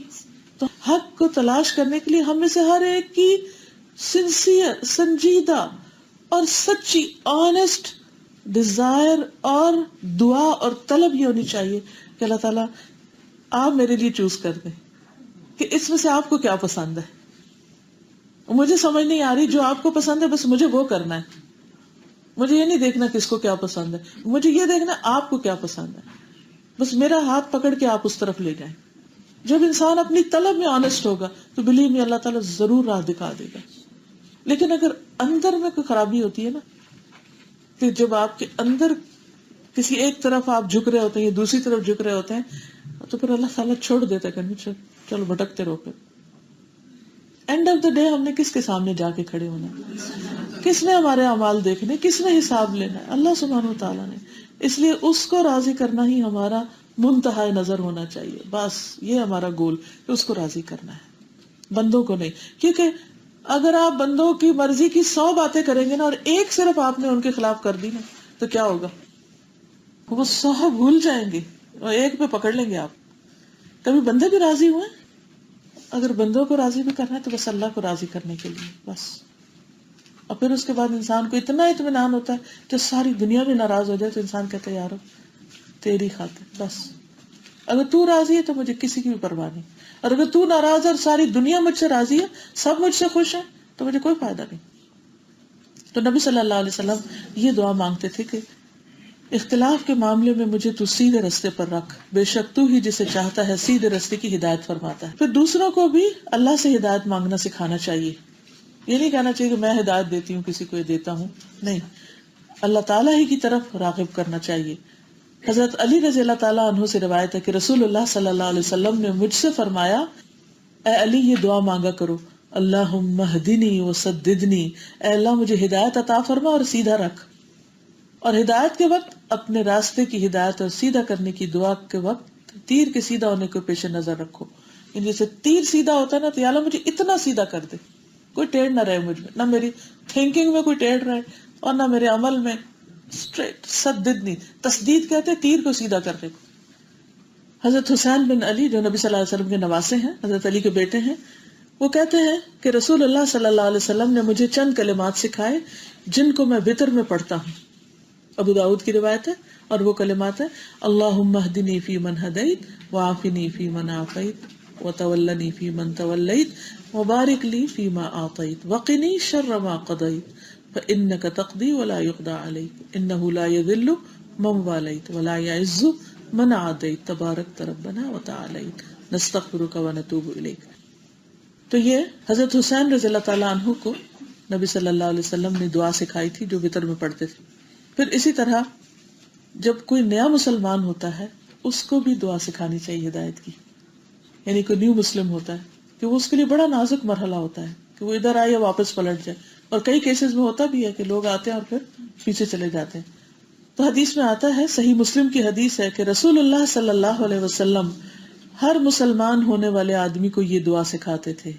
یعنی جو بھی اسلام لاتا اس کو یہ دعا سکھاتے، اللہم اغفر لی وارحمنی واہدنی وارزقنی. اور یہ 2 سجدوں کے بیچ میں بھی پڑھی جاتی ہے، اللہم اغفر لی وارحمنی واہدنی وارزقنی. پھر فرمایا، یا عبادی کلکم جائع الا من اطعمتہ، اے میرے بندو تم سب بھوکے ہو مگر وہ جسے میں کھلاؤں. فاستطعمونی اطعمکم، مجھ سے کھانا مانگو میں تمہیں کھلاؤں گا. وہ ہمارا رب ہے نا، وہ رازق ہے، وہ کھلاتا ہے. تو جب بھی کوئی ضرورت ہو تو اس سے مانگی جائے، اس سے قریب ہو. اب دیکھیے کہ یہ حدیث اس لحاظ سے اتنی خوبصورت ہے کہ چھوٹی چھوٹی چیزوں میں، چھوٹی چھوٹی باتوں میں ہم اللہ سبحانہ وتعالیٰ کے ساتھ اپنی حاجتیں، اپنی ضرورتیں، اپنے دل کے حال شیئر کر رہے ہیں. یا اللہ مجھے بھوک لگی، آپ کھانا کھلائیں. یا اللہ مجھے کپڑا پہنائیں. یا اللہ میری فلاں ضرورت پوری کر دیں. اور آپ یقین کریں کہ کبھی پورا توکل کر کے آپ کریں تو صحیح. کئی دفعہ ایسا ہوتا ہے نا کہ آپ کہتے ہیں اچھا انگور کھانے کا دل چاہ رہا ہے، ہوتا ہے نا، اللہ بس اللہ ہی کرتے ہیں آپ. اور یقین کریں آپ سب کے ساتھ یہ میریکل ہوئے ہوں گے کہ آپ نے سوچا ہی صرف کہ یا اللہ یہ چاہیے، اور وہ اتنا زیادہ آپ کے سامنے آ گیا، ایون بغیر آپ کی کسی کوشش کے. لیکن ہم مانگتے نہیں ہیں نا، ہم کہتے ہیں بس ٹھیک ہے ہم کام کرتے ہیں نا، پیسے ہیں ہم خود ہی خرید لیں گے، کھا لیں گے، اور پھر غلط چیزیں کھاتے ہیں، بیمار ہوتے ہیں. تو ہمیں تو یہ بھی نہیں پتا تھا ہمارے لیے کیا ٹھیک ہے اور کیا نہیں، کیا کھانا چاہیے اور کیا نہیں کھانا چاہیے. تو یہ بھی مانگا کریں، یا اللہ جو میری باڈی کے لیے زیادہ سوٹیبل ہے، میرے لیے نفع مند ہے، تو مجھے وہ کھلا. بس مجھے اس کی طلب رہے، جو نقصان دہ چیزیں وہ میرا شوق ہی نہ رہے کھانے کا. میں کھلاتا ہوں، مجھ سے مانگو میں کھلاؤں گا. لیکن ہم بندوں کی طرف دیکھتے رہتے ہیں کہ کون میرے لیے کیا کرے گا. اور پھر جب بندے بےچارے خود محتاج کر نہیں پاتے، پھر ہم ان سے گلے شکوے کرتے رہتے ہیں، ان سے ناراض رہتے ہیں، تعلقات خراب کر لیتے، پھر اس کا الٹا وبال دل پہ پڑتا ہے، اپنے دل بوجھل ہوتا ہے، وہ کڑتے جلتے رہتے. کیا زندگی کن بیکار چیزوں میں ہم گزارتے ہیں. تو اللہ سبحانہ وتعالیٰ ہمارے نفع کے لیے ہمیں بندوں سے اوپر اٹھا دیتا ہے کہ سب کچھ مجھ سے جوڑو، مجھ سے وابستہ کرو. یہ ہے توحید خالص کہ چھوٹی چھوٹی ضرورتوں میں بھی اللہ کی طرف نظر، بندوں کی طرف لالچ نہیں. کیونکہ جب بندوں سے لالچ ہو جاتی ہے تو انسان چھوٹا پڑ جاتا ہے اور بندہ ذلیل ہو کے رہ جاتا ہے، بندے نہیں پورا کر سکتے. تو کھانے میں کھانا بھی آتا ہے، پینا بھی آتا ہے. اور اگر دیکھا جائے تو سورۃ الواقعہ میں اللہ سبحانہ وتعالیٰ جتنی بھی کھانے کی چیزیں ہیں ان کا جو سورس ہے، یعنی جیسے اگانے والی وہ اگتی ہیں، جو آسمان سے کچھ پانی اترتا ہے، اور اسی طرح باقی بھی تمام چیزیں اللہ سبحانہ وتعالیٰ کی طرف سے ہی آتی ہیں. پھر کیا تم نے دیکھا جو کچھ تم اگاتے ہو، کیا تم اسے اگاتے ہو یا ہم ہی اگانے والے ہیں؟ اگر ہم چاہیں تو ضرور اسے ریزہ ریزہ کر دیں. پھر تم تعجب سے باتیں بناتے رہ جاؤ کہ بے شک ہم تو تاوان ڈال دیے گئے، بلکہ ہم بے نصیب ہیں. پھر کیا تم نے دیکھا کہ وہ پانی جو تم پیتے ہو، کیا تم نے اسے بادل سے اتارا ہے یا ہم ہی اتارنے والے ہیں؟ اگر ہم چاہیں تو اسے سخت نمکین بنا دیں. پھر تم شکر ادا کیوں نہیں کرتے؟ کیا تم نے اس درخت کو پیدا کیا یا ہم ہی پیدا کرنے والے؟ یہ آگ جو تم جلاتے ہو، کیا اس کے درخت کو ہم نے پیدا کیا یا تم پیدا کرنے والے؟ ہم نے اسے مسافروں کے لیے ایک نصیحت اور فائدے کی چیز بنایا، سو آپ اپنے بہت عظمت والے رب کے نام کی تسبیح کریں. تو اس میں آپ دیکھیں کہ کس طرح اللہ سبحانہ وتعالیٰ چیلنج کر رہے ہیں مخلوق کو کہ یہ کھانا جو تم کھا رہے ہو یہ تم اگاتے ہو، وہ جو بیج تم ڈالتے ہو زمین میں اسے درخت تم اگاتے ہو، اور اس پہ پھل پھول تم لگاتے ہو، تمہاری غذا تم خود بناتے ہو، کوئی بھی تو نہیں، سب کچھ وہیں سے آتا ہے. اور پھر پانی کا بھی ذکر کیا، اور پھر آگ کا، کیونکہ آگ پکانے کا کام دیتی ہے. یعنی ایک تو ہے فوڈ اٹ سیلف، اور دوسرا پھر یہ کہ اس کو کوک کرنا اور فوڈ سے متعلق اور چیزیں، یہ سب کچھ اللہ سبحانہ وتعالیٰ نے انتظامات کیے. اس لیے جب کسی چیز کی کمی ہو تو اللہ تعالیٰ سے ہی مانگنا چاہیے، اور اللہ تعالیٰ کا وعدہ ہے کہ وہ تمہیں ضرور عطا کرے گا. حضرت ابراہیم علیہ السلام نے کیا کہا تھا کہ میرا رب کون ہے؟ الذی خلقنی فہو یہدینی والذی هو یطعمنی ویسقینی. میرا رب وہ ہے جس نے مجھے پیدا کیا اور وہ مجھے راہ دکھاتا ہے، ہدایت دیتا ہے، اور وہی ہے جو مجھے کھلاتا ہے اور مجھے پلاتا ہے. تو ہدایت اور کھانا پینا ایک روحانی ضرورت اور ایک جسمانی ضرورت، یہ ساری رب العالمین ہی پوری کرتا ہے. جب کھانا نبی صلی اللہ علیہ وسلم کے قریب کیا جاتا تو آپ بسم اللہ کہتے. جب کھانے سے فارغ ہوتے تو کہتے اے اللہ تو نے ہی کھلایا، تو نے ہی پلایا، تو ہی غنی کرتا ہے، تو ہی فقیر کرتا ہے، تو نے ہدایت دی، تو نے زندگی عطا فرمائی، جو تو نے عطا کیا اس پر تیری تعریف ہی تعریف ہے. یہ دعا پڑھتے تھے آپ، اللہم اطعمت و اسقیت و اغنیت و اقنیت و ہدیت و احییت فلک الحمد علی ما اعطیت. یہ تو پیارے پیارے الفاظ میں نبی صلی اللہ علیہ وسلم اللہ تعالیٰ کی حمد و ثنا کرتے. اور آپ دیکھیے کہ جب کھانا آپ کے سامنے رکھا ہو اور آپ اسے کھائیں، اور جب آپ کے اندر ایک خوشی کی کیفیت آئے، بھوک ختم ہو جائے، اور پھر آپ دینے والے کی تعریف کریں، تو یہ شکر اس سے بہتر ہے جو آپ کو ملا، جو آپ دے رہے ہیں اللہ سبحانہ تعالیٰ کے لیے. ایک اور دعا بھی ملتی ہے، الحمدللہ الذی اطعم وسقا وصوغہ وجعل له مخرجا. اللہ سبحانہ تعالیٰ ہی کی تعریف ہے جس نے کھلایا پلایا اور اس کو آسانی سے جسم میں نگلا دیا، یعنی صوغہ ہو یعنی جسم میں پیوست کر دیا، ہمارے لیے انرجی بنا دیا اور اس کے نکلنے کی راہ بنائی. پھر بیمار کو بھی اللہ تعالیٰ کھلاتا پلاتا ہے. حدیث میں آتا ہے رسول اللہ صلی اللہ علیہ وسلم نے فرمایا اپنے بیماروں کو کھانے پینے میں مجبور نہ کیا کرو، کیونکہ اللہ تعالیٰ ان کو کھلاتا اور پلاتا ہے، یعنی ان کی ضروریات پوری کرتا ہے، اس نے انتظام کیا ہوا ہے. ایک اور دعا بھی ہے، الحمدللہ الذی اطعمنی ھذا ورزقنیہ من غیر حول منی ولا قوۃ. اس اللہ کا شکر جس نے مجھے یہ کھلایا اور پلایا اور مجھے رزق عطا کیا جس میں میری کوئی قوت اور طاقت شامل نہیں. تو جو شخص کھانا کھا کے یہ دعا پڑھے اس کے پچھلے گناہ معاف کر دیے جاتے ہیں. یعنی اللہ تعالیٰ اس سے اتنا خوش ہوتا ہے کہ میرا بندہ اتنا شکر گزار، حالانکہ فائدہ بندہ ہی اٹھا رہا ہے، کھا بھی رہا ہے، اور پھر صرف ایٹیٹیوڈ، رویہ، طریقہ، معاملہ. تو شکر گزاری اللہ تعالیٰ کو اس قدر پسند ہے، لیکن اپنی لا علمی کی وجہ سے اور غفلت کی وجہ سے ان مواقع سے بھی فائدہ نہیں اٹھاتے. ہم سمجھتے صرف نماز پڑھنے سے گناہ معاف ہوتے ہیں، حالانکہ کھانا کھا کر دعا کرنے سے بھی گناہ معاف ہوتے ہیں. تو ہر موقع سے فائدہ اٹھانا چاہیے. پھر یا عبادی کلکم عار، اے میرے بندو تم سب برہنہ و ننگے، الا من کسوتہ، مگر جس کو میں ڈھانپوں، فاستکسونی اکسکم، تو مجھ سے لباس مانگو میں تمہیں لباس پہناؤں گا. انسان جب ماں کے پیٹ سے آتا ہے باہر تو کون سے کپڑوں میں ہوتا ہے؟ ننگا ہوتا ہے نا. تو سب انسان ننگے پیدا ہوتے ہیں. کلکم عار، مگر جس کو میں پہناؤں تو مجھ سے مانگو. پھر یہ کہ لباس دو طرح کے ہیں، قرآن مجید میں دو طرح کے لباسوں کا ذکر ہے. ایک ہے ظاہری لباس اور ایک ہے روح کا مانوی لباس، یعنی جسم کا لباس بھی اور روح کا لباس بھی. روح کا لباس تقویٰ ہے نا. رسول اللہ صلی اللہ علیہ وسلم نے فرمایا جو شخص لباس پہن کر یہ دعا پڑھے الحمدللہ الذی کسانی ھذا الثوب ورزقنیہ من غیر حول منی ولا قوۃ، اس کے پچھلے گناہ معاف کر دیے جائیں گے.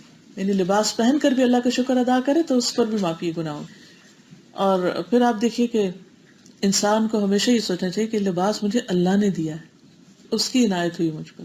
لیکن ہم عام طور پر کیا سوچتے ہیں کہ فلاں نے گفٹ کیا، فلاں نے دیا، وہ فلاں خرید کے لایا، یہ شادی کا ہے، یہ فلاں موقع کا ہے. اس میں اللہ کی یاد کم ہوتی ہے. تو ہم نے دنیا میں رہنا، ساری ضروریات پوری کرنی ہے. مومن اور غیر مومن میں فرق کیا ہے؟ غیر مومن ہر چیز کو اپنی قوت سمجھتا ہے کہ میری قوت سے ہی سب کچھ آیا، اور مومن یہ کہتا ہے کہ یہ میرے رب نے سب کچھ دیا، کیونکہ اس کا سورس تو رب ہی ہے نا. چاہے وقتی طور پر آپ اسباب اختیار کرتے ہیں کہ آپ خرید کے لاتے ہیں، ٹیلر کو دیتے ہیں، یا بنے بنائے لاتے ہیں اور پہنتے ہیں، لیکن اوریجن کہاں سے؟ دھاگے کی یا جو بھی مٹیریل کپڑے میں استعمال ہوتا ہے وہ کہاں سے بنتا ہے؟ انسان تو نہیں بناتا، اللہ سبحانہ وتعالیٰ نے اس کا سورس پیدا کیا ہے. کپڑے نہ ہو، ضرورت کے نہ ہو تو بھی اللہ سے مانگے، اللہ آپ پہنائے. پھر فرمایا انکم تخطئون باللیل والنہار، بندو تم دن رات گناہ کرتے، ہر وقت گناہ ہوتے ہیں. وانا اغفر الذنوب جميعا، اور میں سارے گناہ معاف کر دوں گا. فاستغفرونی اغفر لکم، مجھ سے بخشش مانگو میں معاف کر دوں گا. مایوس نہ ہو، سارے گناہ معاف ہوں گے، لیکن شرط کیا ہے؟ استغفار. کچھ گناہ ایسے ہیں جو اللہ تعالیٰ ویسے ہی معاف کر دیتے ہیں، جیسے کھانا کھا کے دعا پڑھی، نماز کے بعد دعائیں کی، سوتے وقت اٹھ کے مختلف کام کرتے ہوئے کپڑے پہن کے، اس سے کچھ گناہ جھڑتے جاتے ساتھ ساتھ چڑھتے ہیں، ساتھ ساتھ جھڑتے، صفائی ہوتی رہتی ہے. جیسے ہر روز ہمارے سیلز نئے بنتے ہیں اور کچھ مر جاتے ہیں، ایسا ہوتا ہے نا، پتہ ہے نا آپ، ہر روز ہمارے جسم میں کچھ سیل ڈیڈ ہو جاتے ہیں اور کچھ نئے بن جاتے ہیں. تو ایسے ہی ہر روز ہم کچھ کانٹے اگا لیتے ہیں گناہوں کے، اور کچھ ساتھ ساتھ اچھے کاموں سے جڑتے جاتے ہیں. لیکن کچھ گناہ ایسے ہوتے ہیں کہ جن پر باقاعدہ استغفار کی ضرورت ہوتی ہے اور اس پر بخشش مانگنی چاہیے. اب اس کے لیے کیا ہے؟ جیسے 100 دفعہ جو کہے سبحان اللہ وبحمدہ، اس کے گناہ معاف کر دیے جاتے ہیں، چاہے سمندر کی جھاگ برابر ہو. فرمایا ہر انسان خطا کار ہے، اور بہترین خطا کار وہ جو توبہ کرتے ہیں. یاد رکھیے نیک سے نیک انسان سے بھی گناہ ہوتا ہے، کوئی معصوم نہیں ہے.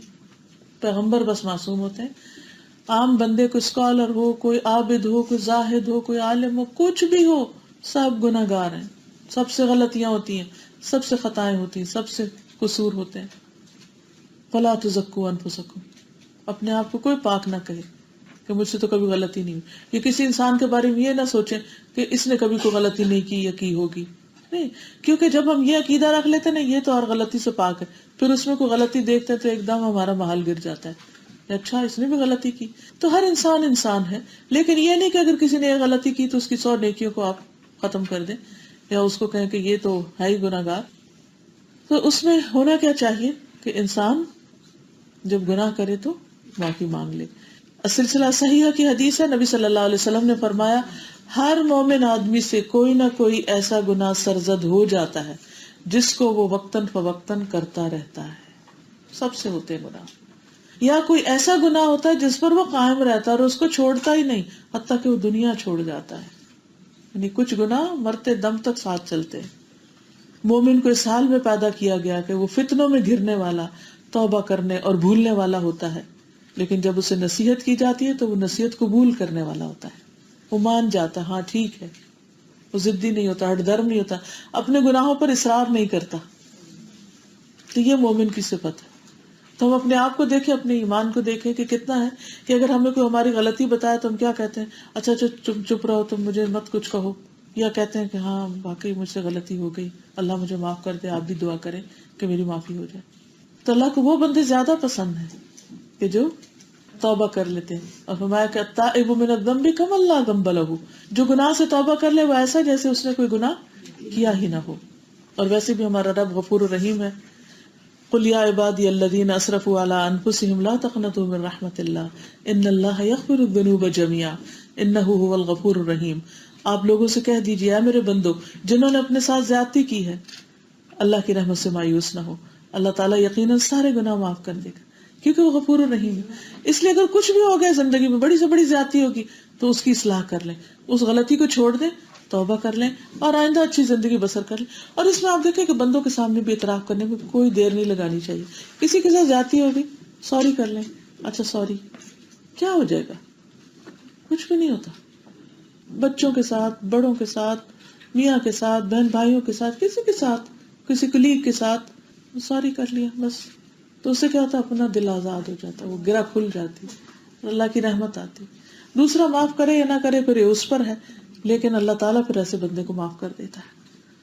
وَهُوَ الَّذِي يَقْبَلُ التَّوْبَةَ عَنْ عِبَادِهِ وَيَعْفُو عَنِ السَّيِّئَاتِ. وہی تو ہے جو اپنے بندوں کی توبہ قبول کرتا ہے اور ان کی برائیوں کو معاف کر دیتا ہے، اور جو کچھ تم کرتے اللہ اسے خوب جانتا ہے. رسول اللہ صلی اللہ علیہ وسلم نے فرمایا تم سے پہلے لوگوں میں سے ایک آدمی کا ذکر ہے کہ وہ ایک کھوپڑی کے پاس سے گزرا، جیسے قبرستان سے. اس نے اس کی طرف دیکھا اور اپنے آپ سے باتیں کرنے لگا. یعنی ہوتا نا جب آپ کو مردہ دیکھیں یا کوئی کھوپڑی یا کوئی ہڈیاں یا کوئی ایسی چیز تو دل کی حالت بدل جاتی ہے، ایک عجیب دل نرم سا بھی ہو جاتا ہے. وہ کھوپڑی دیکھ کے کہنے لگا اے میرے رب تو بڑا ہی عظیم ہے اور میں بڑا کمزور ہوں. کیونکہ انسان کو اپنا آپ بھی تو نظر آتا ہے نا کہ کل میرے ساتھ کیا ہونے والا ہے. تو بار بار بخشنے والا ہے اور میں بار بار گناہ کرنے والا ہوں. ہمیں اکثر لوگ یہ کہتے ہیں کہ اللہ کب سیدھے ہوں گے ہم سے ہر وہ غلطیاں ہوتی ہیں. پھر وہ اللہ کے سامنے سجدے میں گر پڑا تو غیب سے آواز آئی اور کہا گیا کہ اپنا سر اٹھاؤ، تو بار بار گناہ کرنے والا ہے اور میں بار بار بخشنے والا ہوں. تو اس نے اپنا سر اٹھایا اور اللہ تعالیٰ نے اس کو بخش دیا. تو ایز لانگ ایز ہمارے اندر وہ عاجزی اور ندامت اور شرمندگی، اللہ ہر وقت غلطیاں کرتے ہیں تو اللہ سبحانہ وتعالیٰ بھی ہر وقت بخشنے والا ہے. اس کے لیے کچھ مشکل نہیں. اصل مشکل ہمارے اندر ہے، ہم اعتراف نہیں کرتے اور پھر کہتے ہیں اچھا اتنی دفعہ تو غلطی کر لی، اب کس منہ سے جائیں توبہ کرنے؟ نہیں، اسی منہ سے جائیں جس سے غلطی کی ہے. نبی صلی اللہ علیہ وسلم نے فرمایا اگر تم اتنے گناہ کرو کہ آسمان کے کنارے کو پہنچ جائے، بھر جائے، اتنے غلطیاں کر چکے ہو، پھر تم توبہ کرو گے تو اللہ تعالیٰ تمہیں معاف کر دے گا. ان اللہ یغفر الذنوب جميعا. اس کے لیے کچھ مشکل نہیں، وہ ہمارے تصور سے بہت بڑا ہے، اس کی رحمت بھی بہت بڑی ہے.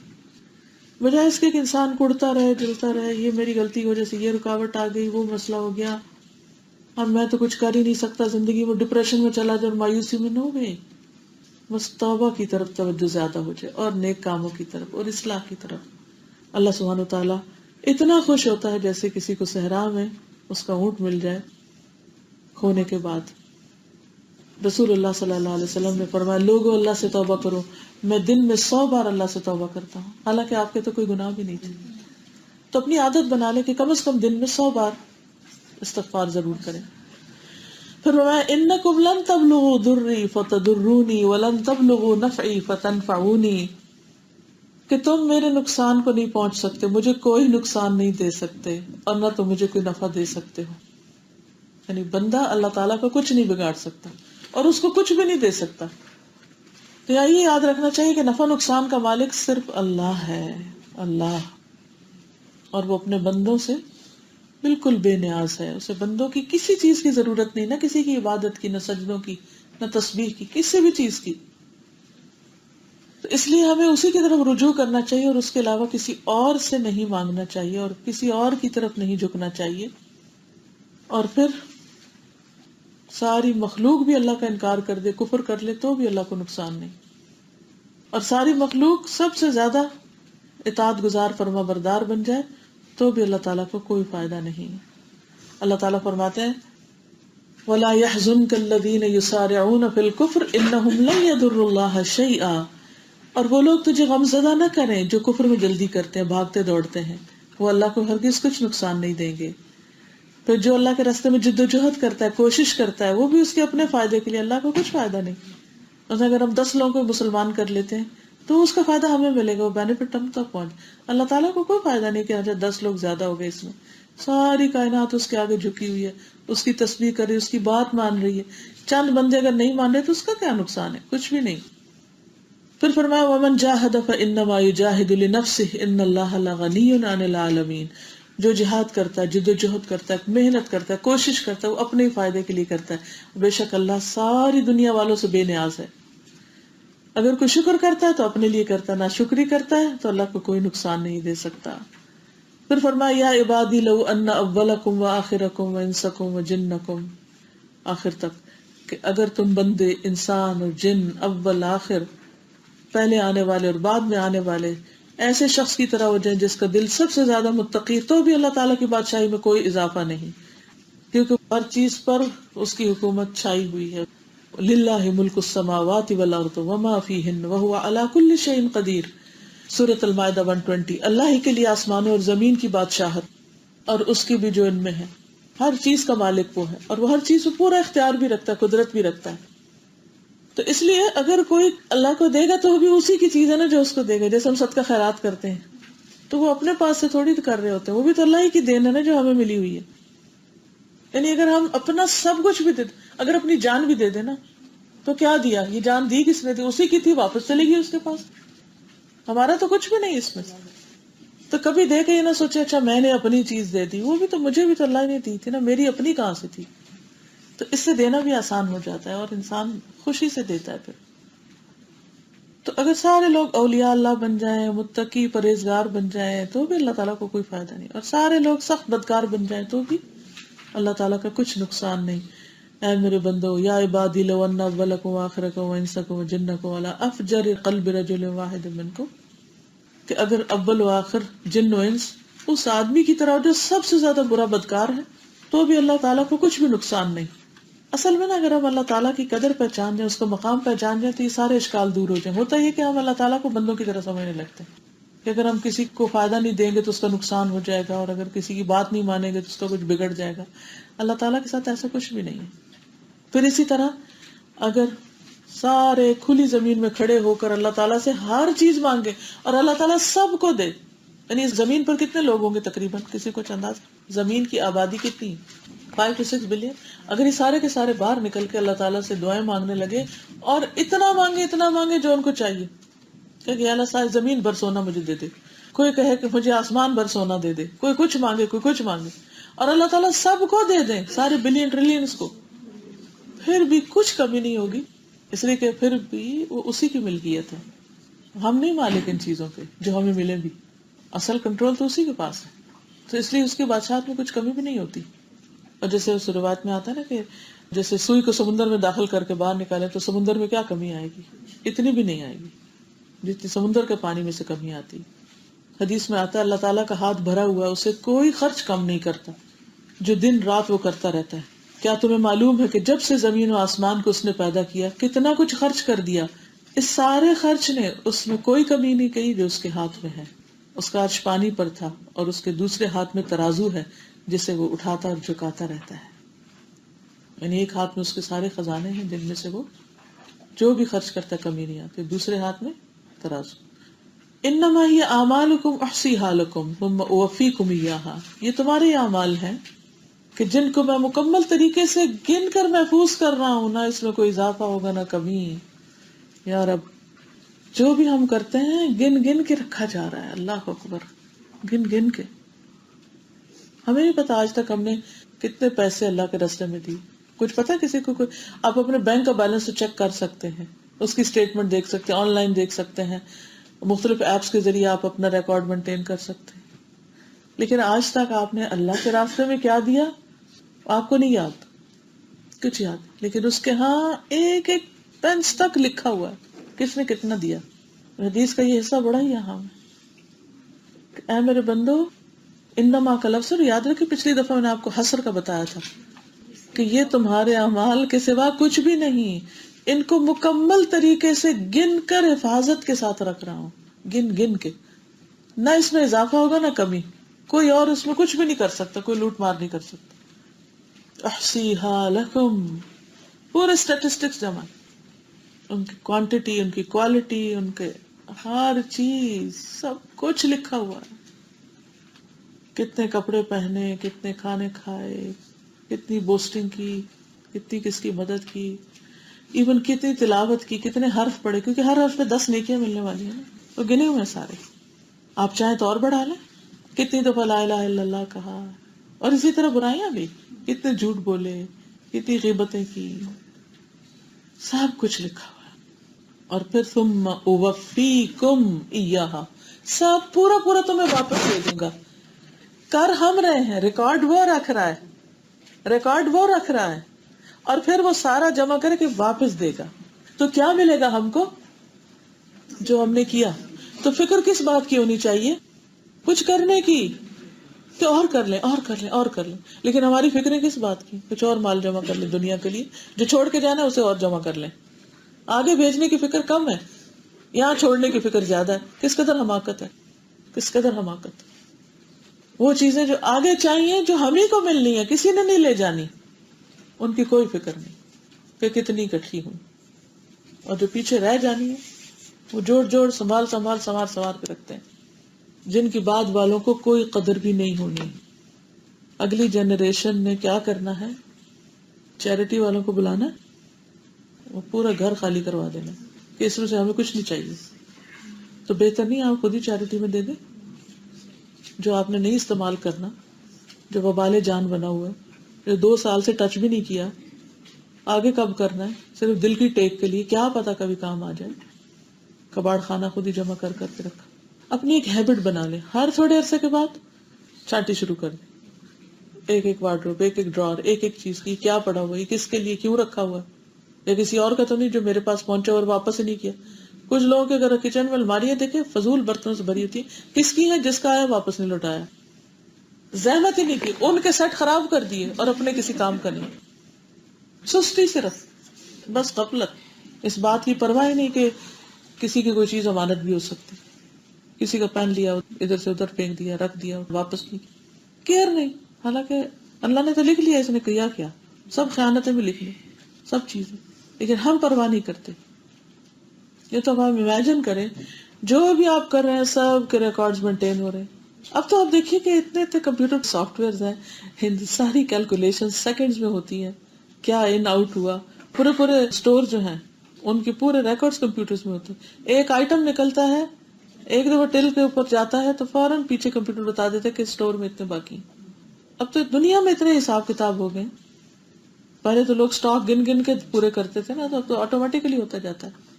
تو یہی حال ہے، ادھر ہم نے ٹن کی نہیں اور ادھر وہ وہاں ریکارڈ اپڈیٹ ہو گیا. ترازو یا جھکتا ہے یا اٹھتا ہے، جھکتا رہتا ہے اٹھتا رہتا ہے، جھکتا رہتا ہے اٹھتا رہتا ہے. جو اچھا کرتے ہیں تو جھک جاتا ہے، برا کرتے ہیں تو اٹھ جاتا ہے. اور کئی لوگ تو جھکا کے پھر ایک خرابی کریں گے کہ سب اٹھا دیں گے. اس لیے بہت ضروری ہے کہ ساری فکر ہماری اپنے اچھے اعمال کو بڑھانے کی ہونی چاہیے، کہ بہترین سے بہترین کام کریں، بہترین سے بہترین صدقہ جاریہ ہو، تاکہ آخرت اچھی ہو جہاں ہمیشہ رہنا ہے.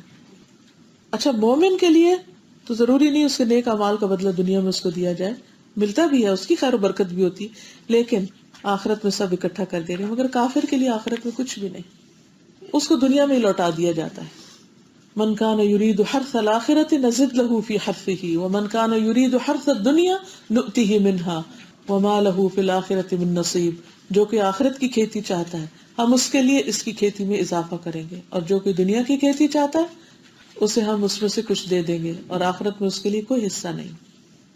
ومن اراد الآخرۃ وسعى لها سعیها وهو مؤمن فاولئک کان سعیهم مشکورا. جس نے آخرت کا ارادہ کر لیا کہ میں نے وہاں بنانا ہے اور اس کے لیے کوشش بھی شروع کر دی، جتنی کوشش کرنی چاہیے جبکہ وہ ایمان والا ہو، تو یہی لوگ ہیں جن کی کوشش کی ہمیشہ سے قدر کی گئی، یعنی اللہ تعالیٰ اس کی قدر کریں گے. واتقوا یوما ترجعون فیہ الی اللہ ثم توفی کل نفس ما کسبت وہم لا یظلمون. اس دن سے ڈرو جس میں تم اللہ کی طرف لوٹائے جاؤ گے، پھر ہر شخص کو پورا بدلہ دیا جائے گا جو اس نے کمایا، اور اس پر کچھ بھی ظلم نہیں کیا جائے گا. وَنَدَعُ الْمَوَازِينَ الْقِسْطَ لِيَوْمِ الْقِيَامَةِ فَلَا تُظْلَمُ نَفْسٌ شَيْئًا وَإِنْ كَانَ مِثْقَالَ حَبَّةٍ مِّنْ خَرْدَلٍ أَتَيْنَا بِهَا وَكَفَىٰ بِنَا حَاسِبِينَ. سورۃ الانبیاء 47. اور ہم روز قیامت انصاف کے ترازو رکھیں گے، کسی کی کچھ بھی حق تلفی نہ ہوگی، کسی پہ کوئی ظلم نہ ہوگا. اگر کسی کا رائی کے دانے برابر بھی عمل ہوگا، اتنا باریک سا دانا، وہ بھی سامنے لائیں گے، سامنے لا کے رکھیں گے، نیکی تم نے کی تھی، اور حساب کرنے کو ہم خود ہی کافی ہے، اللہ تعالیٰ خود اس کا حساب کرے گا. تو مومن کو بدلہ دنیا اور آخرت دونوں میں ملتا ہے، لیکن کافر کو صرف دنیا میں. یوم یعرض الذین کفروا علی النار، کیا کہا جائے گا؟ اذھبتم طیباتکم فی حیاتکم الدنیا. اس لیے آپ دیکھیں گے کہ ان کے لیے بعض اوقات دنیا کی زندگی بہت آسان ہے ہماری نسبت. جو پابندیاں، رکاوٹیں، مخالفتیں ایک ایمان کے ساتھ بندے کو ہوتی ہیں، ان کے لیے نہیں ہے. تو وہ اس وقت بتا دیا جائے گا کہ یہ تمہیں دنیا میں ہی لوٹا دیا گیا تھا. حتیٰ کہ کافر کی موت آسان کر دی جاتی ہے اس کی نیکیوں کی وجہ سے، لیکن آخرت میں ان کے لیے کوئی حصہ نہیں. رسول اللہ صلی اللہ علیہ وسلم نے فرمایا بے شک اللہ تعالیٰ کسی مومن سے ایک نیکی کا بھی ظلم نہیں کرے گا. دنیا میں اس کا بدلہ اسے عطا کیا جائے گا اور آخرت میں بھی اس کی جزا اس کو دی جائے گی. اور کافر کو دنیا میں بھی بدلہ دے دیا جائے گا ان نیکیوں کا جو وہ اللہ کے لیے کرتا ہے، یہاں تک کہ جب آخرت میں فیصلہ ہوگا تو اس کے لیے کوئی نیکی نہ ہوگی جس کا اسے بدلہ دیا جاتا ہے. ایک اور حدیث میں مسلم کی، جب کافر کوئی نیک عمل کرتا ہے تو اس کی وجہ سے دنیا سے ہی اسے لقمہ کھلا دیا جاتا ہے، یعنی یہی دے دیا جاتا ہے. پھر فرمایا فمن وجد خیرا فلیحمد اللہ، تو جو خیر پائے اسے اللہ کی تعریف کرنی چاہیے. یعنی جو اپنے نامہ اعمال میں خیر پائے، نیکی پائے، تو اللہ کا شکر ادا کرے کہ اس نے یہ سب کچھ جمع کر کے رکھا ہے. اللہ تعالیٰ سے زیادہ کوئی حفاظت کرنے والا نہیں. بندوں کو تو اگر آپ کچھ کر کے کما کے رکھ دیتے ہیں کہ امانت رکھو تو پھر ضروری نہیں کہ واپس بھی ملے، لیکن اللہ تعالیٰ کبھی بھی بندے کو نقصان نہیں دیتے. پھر یہ بھی پتہ چلتا ہے کہ نعمت پر الحمدللہ کہنا چاہیے. اللہ تعالیٰ خود فرمانے کہ جس سے جو خیر پائے اسے چاہیے کہ اللہ کی حمد کرے. ہدایت ملنے پر بھی شکر ادا کرنا چاہیے، پسند کی چیز ملنے پر بھی شکر ادا کرنا چاہیے، نیک عمل کی توفیق ہو جائے تب بھی شکر ادا کرنا چاہیے.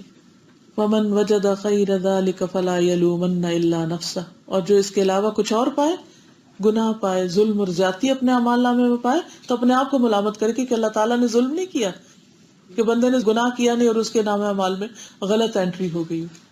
دنیا میں کتنی دفعہ غلط انٹریز ہو جاتی ہیں، آپ کو غلط سٹیٹمنٹس مل جاتی ہیں، غلط چیزیں بتا دی جاتی ہیں اور آپ پریشان ہو جاتے ہیں، غلط بلڈ رپورٹس مل جاتی ہیں، کئی قسم کی کنفیوژن انسانوں میں ہوتی ہیں، لیکن اللہ کے ہاں ایسا کچھ بھی نہیں. تو یہاں حدیث تو مکمل ہوتی ہے، صرف کوئک ریویو حدیث کا آخر میں کر دیتی ہوں. آپ عربی عبارت کو سامنے رکھ لیجئے اور دوبارہ دیکھتے جائیے. پہلی بات یہ کہ یہ حدیث قدسی ہے جس میں اللہ سبحانہ وتعالیٰ سے روایت کی جاتی ہے اور یہ سند کے اعتبار سے سب سے اعلیٰ مرتبے کی حدیث ہوتی ہے. دوسری بات یہ کہ حدیث قدسی کے بارے میں مباحثہ نہیں کرنا چاہیے کہ یہ الفاظ کس کے ہیں اور کلام کس کا ہے. صاف سی بات ہے کلام اللہ سبحانہ وتعالیٰ کا ہے، اور اللہ تعالیٰ نے ہمیں یہ نہیں بتایا کہ یہ لفظ اور معنی دونوں اس کی طرف سے ہے یا معنی اللہ کی طرف سے اور لفظ رسول اللہ صلی اللہ علیہ وسلم کے ہیں. پھر اس سے یہ بھی پتہ چلتا ہے کہ اللہ سبحانہ وتعالیٰ کلام کرتے ہیں، تو ابھی اللہ تعالیٰ نے فرمایا کہا گیا. پھر یہ کہ اللہ تعالیٰ ظلم نہیں کرتا، حالانکہ وہ ظلم پہ قادر ہے، لیکن اس کے باوجود وہ عادل ہے. پھر اسی طرح یہ کہ اللہ تعالیٰ نے ظلم کو حرام قرار دیا ہے اپنے پر بھی اور ہم سب کے لیے بھی، ایک دوسرے پہ ظلم نہیں کرنا چاہیے. پھر اللہ تعالیٰ نے اپنے لیے نفس کا لفظ بولا ہے، حرمت الظلم علی نفسی، یعنی نفس سے مراد یہاں اللہ تعالیٰ کی ذات ہے. قرآن مجید میں بھی آتا ہے وَيُحَذِّرُكُمُ اللَّهُ نَفْسَهُ، اللہ اپنے آپ سے، اپنی ذات سے تمہیں ڈراتا ہے. پھر یہ کہ ہمیشہ اللہ تعالیٰ سے ہدایت مانگتے رہنا چاہیے اور علم حاصل کرنے کا بھی شوق ہونا چاہیے اور اس کی کوشش بھی ہونی چاہیے اور اس کے مواقع تلاش کرنے چاہیے اور لوگوں کے لیے فراہم کرنے چاہیے. پھر اللہ کے سوا کسی اور سے ہدایت نہیں طلب کرنی چاہیے، کیونکہ اللہ تعالیٰ نے فرمایا مجھ سے مانگو. پھر ہدایت کی 2 قسمیں آپ کو بتائی گئی، ارشاد اور توفیق. پھر یہ ہے کہ سب بندے بھوکے ہیں سوائے ان کے جن کو اللہ کھلاتا ہے، تو اللہ ہی سے کھانا مانگنا چاہیے. اسی طرح پانی بھی اللہ ہی سے مانگنا چاہیے، لیکن مانگ کر بیٹھ نہیں جانا چاہیے، رزق مانگنے کے ساتھ ساتھ کوشش بھی کرنی چاہیے. جیسے قرآن مجید میں آتا نا فَإِذَا قُضِيَتِ الصَّلَاةُ فَانْتَشِرُوا فِي الْأَرْضِ وَابْتَغُوا مِنْ فَضْلِ اللَّهِ، جب نماز ہو چکے تو کیا کرو، زمین میں پھیل جاؤ اور اللہ کا فضل تلاش کرو. وَاذْكُرُوا اللَّهَ كَثِيرًا لَعَلَّكُمْ تُفْلِحُونَ، اور اللہ کو بہت یاد کرو تاکہ تم فلاح پاؤ. جیسے سورۃ الملک رات کو روز آپ پڑھتے ہوں گے، اس میں بھی آتا نا هُوَ الَّذِي جَعَلَ لَكُمُ الْأَرْضَ ذَلُولًا، زمین کو تمہارے لیے تابع کیا. کیا کرو، فَامْشُوا فِي مَنَاكِبِهَا، اس کے اطراف میں چلو، دور دور تک جاؤ رزق کی تلاش میں. وَكُلُوا مِن رِزْقِهِ، اور اس کا رزق کھاؤ. وَإِلَيْهِ النُّشُورُ، واپسی نہیں بھولو، اسی کی طرف واپس بھی جانا. یعنی دنیا میں غافل ہو کے زندگی بسر نہیں کرو. تو رزق کی تلاش میں کہیں سفر کرنا، کہیں جانا، محنت اور کوشش یہ منع نہیں ہے، لیکن اللہ کو بھول کے رزق کے پیچھے پڑے رہنا اور غافل ہو جانا یہ درست نہیں. پھر اسی طرح یہ کہ ہمارے پاس لباس اور جو کچھ بھی ہے یہ سب اللہ کا دیا ہوا ہے، چاہے ہم کپڑا پہنتے ہیں یا جوتا پہنتے ہیں یا جو بھی، ہر چیز اسی کی دی ہوئی ہے. پھر اللہ تعالیٰ کی مہربانی کہ اس نے ہمیں مانگنا بھی سکھایا. پھر یہ کہ سب انسان گناہگار ہیں. پھر یہ کہ گناہ کے بعد استغفار کرنی چاہیے. اپنی زبان میں بھی اور اللہم اغفر لی استغفارات پڑھ کے. ایاک نستعین میں پورا ایک چیپٹر ہے جس میں ساری استغفار کی دعائیں اکٹھی کر دی گئی. اگر آپ کے پاس وہ کتاب ہے تو انشاءاللہ اس سے آپ کو بہت فائدہ ہوگا کہ جب دل گھبرائے فوراً استغفار کی دعائیں نکال کے پڑھنا شروع کر دیں، کیونکہ استغفار کرنا گناہوں کو مٹا دیتا ہے، چاہے وہ کتنے بڑے ہوں، آسمان تک پہنچے ہوئے. پھر یہ بھی یاد رکھیے کہ کبیرہ گناہوں کے لیے خاص توبہ ہے جن کا کفارہ بھی بعض اوقات دینا پڑتا ہے. پھر یہ کہ اللہ تعالیٰ کی بادشاہت کامل ہے، کوئی اس کی بادشاہت میں شریک نہیں، کوئی اس کے ملک میں شریک نہیں. پھر یہ پتہ چلتا ہے کہ تقوی اور فجور دونوں کا مقام دل ہے، کیونکہ یہاں دل والے کی بات ہو رہی ہے، سب سے متقی دل والا اور سب سے برے دل والا. پھر اللہ کی غنا کی وسعت ہے. پھر یہاں یہ کہا گیا کہ تم سب ایک میدان میں نکل کے دعا مانگو. تو میدان میں اکٹھے ہو کر مل کر دعا کرنا یہ بھی قبولیت کا باعث ہوتی ہے. جیسے عرفہ کے دن کہاں نکلتے ہیں؟ خیمے میں بیٹھ کے نہیں، باہر نکل کے میدان میں. عرفات کے کیا بولتے ہیں؟ عرفات کے میدان میں سب کے سب حاجی باہر نکل کے کھڑے ہو کر دعائیں مانگ رہے ہوتے ہیں اللہ سے، اور اللہ تعالیٰ سب کو دے رہے ہوتے ہیں. قبولیت کا موقع ہوتا ہے. اسی طرح بارش نہ ہو تو کیا کرنا چاہیے؟ کھلی جگہ پر جا کر دعا کرنا چاہیے. اسی طرح عید کی نماز کھلے میدان میں، وہاں بھی دعائیں مانگ رہے ہوتے ہیں. جمعہ کے دن بڑی مسجد میں زیادہ لوگ اکٹھے ہو کر دعائیں مانگیں. تو جتنا بڑا مجمع ہوگا اتنا بڑا. لیکن سنت سے کون کون سی دعائیں ثابت ہیں؟ یہی مقامات ہیں جہاں اکٹھے ہو کر دعائیں مانگی گئی تھی. پھر اسی طرح اللہ تعالیٰ اپنے بندوں کے اعمال کو گنتا ہے. دس فیسینیٹس می سو مچ کہ اچھا چھوٹی سی بھی کوئی بات کریں گے یا الحمدللہ کہیں گے تو الف بھی گنا جائے گا، لام بھی، ہا بھی، میم بھی، یعنی مائنیٹ ڈیٹیلز تک گنی جائیں گی. صرف لفظ نہیں، آیتیں نہیں، بلکہ ایک ایک حرف گنا جائے گا. وَمَن يَعْمَلْ مِثْقَالَ ذَرَّةٍ خَيْرًا يَرَهُ وَمَن يَعْمَلْ مِثْقَالَ ذَرَّةٍ شَرًّا يَرَهُ. ذرہ برابر نیکی اور ذرہ برابر برائی بھی سامنے آ جائے گی. اور پھر یہ کہ اللہ تعالیٰ کسی پہ ظلم نہیں کرتا، جو کچھ انسان کرے گا اس کو واپس لوٹا دیا جائے گا. اور اگر انسان کو ہدایت مل جائے، نیکی کی توفیق ہو جائے تو اللہ کا شکر ادا کرتے رہنا چاہیے. اور پھر خیر نہ پہنچے تو اپنے آپ کو ملامت کرنی چاہیے. اعمال ضائع ہو جائے تو اللہ تعالیٰ کو یا کسی اور کو بلیم نہیں کرنا چاہیے، اپنے آپ کو کرنا چاہیے. ایک دفعہ حدیث آخر میں دوبارہ سن لیں اور انجوائے کریں جو کچھ آپ نے پڑھا اس کو امیجن کر کے. تحريم الظلم. عن أبي ذر الغفاري رضي الله عنه عن النبي صلى الله عليه وسلم فيما يرويه عن ربه عز وجل أنه قال: يا عبادي إني حرمت الظلم على نفسي وجعلته بينكم محرما فلا تظالموا يا عبادي كلكم ضال إلا من هديته فاستهدون أهدكم يا عبادي كلكم جائع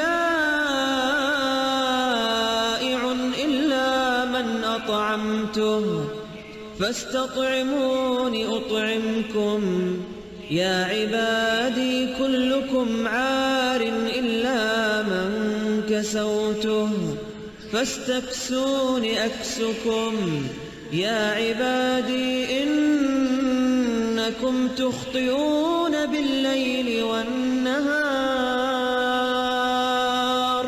وأنا أغفر الذنوب جميعا فاستغفروني أغفر لكم يا عبادي إنكم لن تبلغوا ضري فتضروني ولن تبلغوا نفعي فتنفعوني يا عبادي لو أن أولكم وآخركم وإنسكم وجنكم كانوا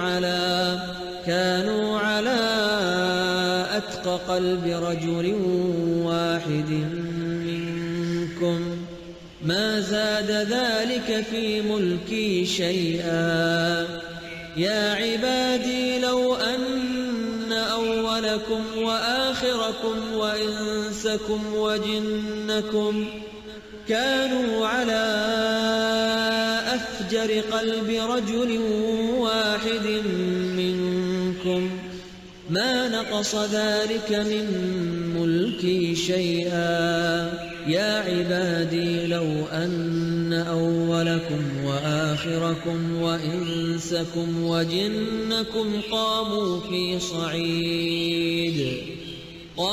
في صعيد واحد فسألوني فأعطيت كل واحد مسألته ما نقص ذلك مما عندي إلا كما ينقص المخيط إذا أدخل البحر يا عبادي إنما هي أعمالكم أحصيها لكم ثم أوفيكم إياها فمن وجد خيرا فليحمد الله ومن وجد غير ذلك فلا يلومن إلا نفسه. جزاكم الله خيرا. سبحانك اللهم وبحمدك أشهد أن لا إله إلا أنت أستغفرك وأتوب إليك. السلام عليكم ورحمة الله وبركاته.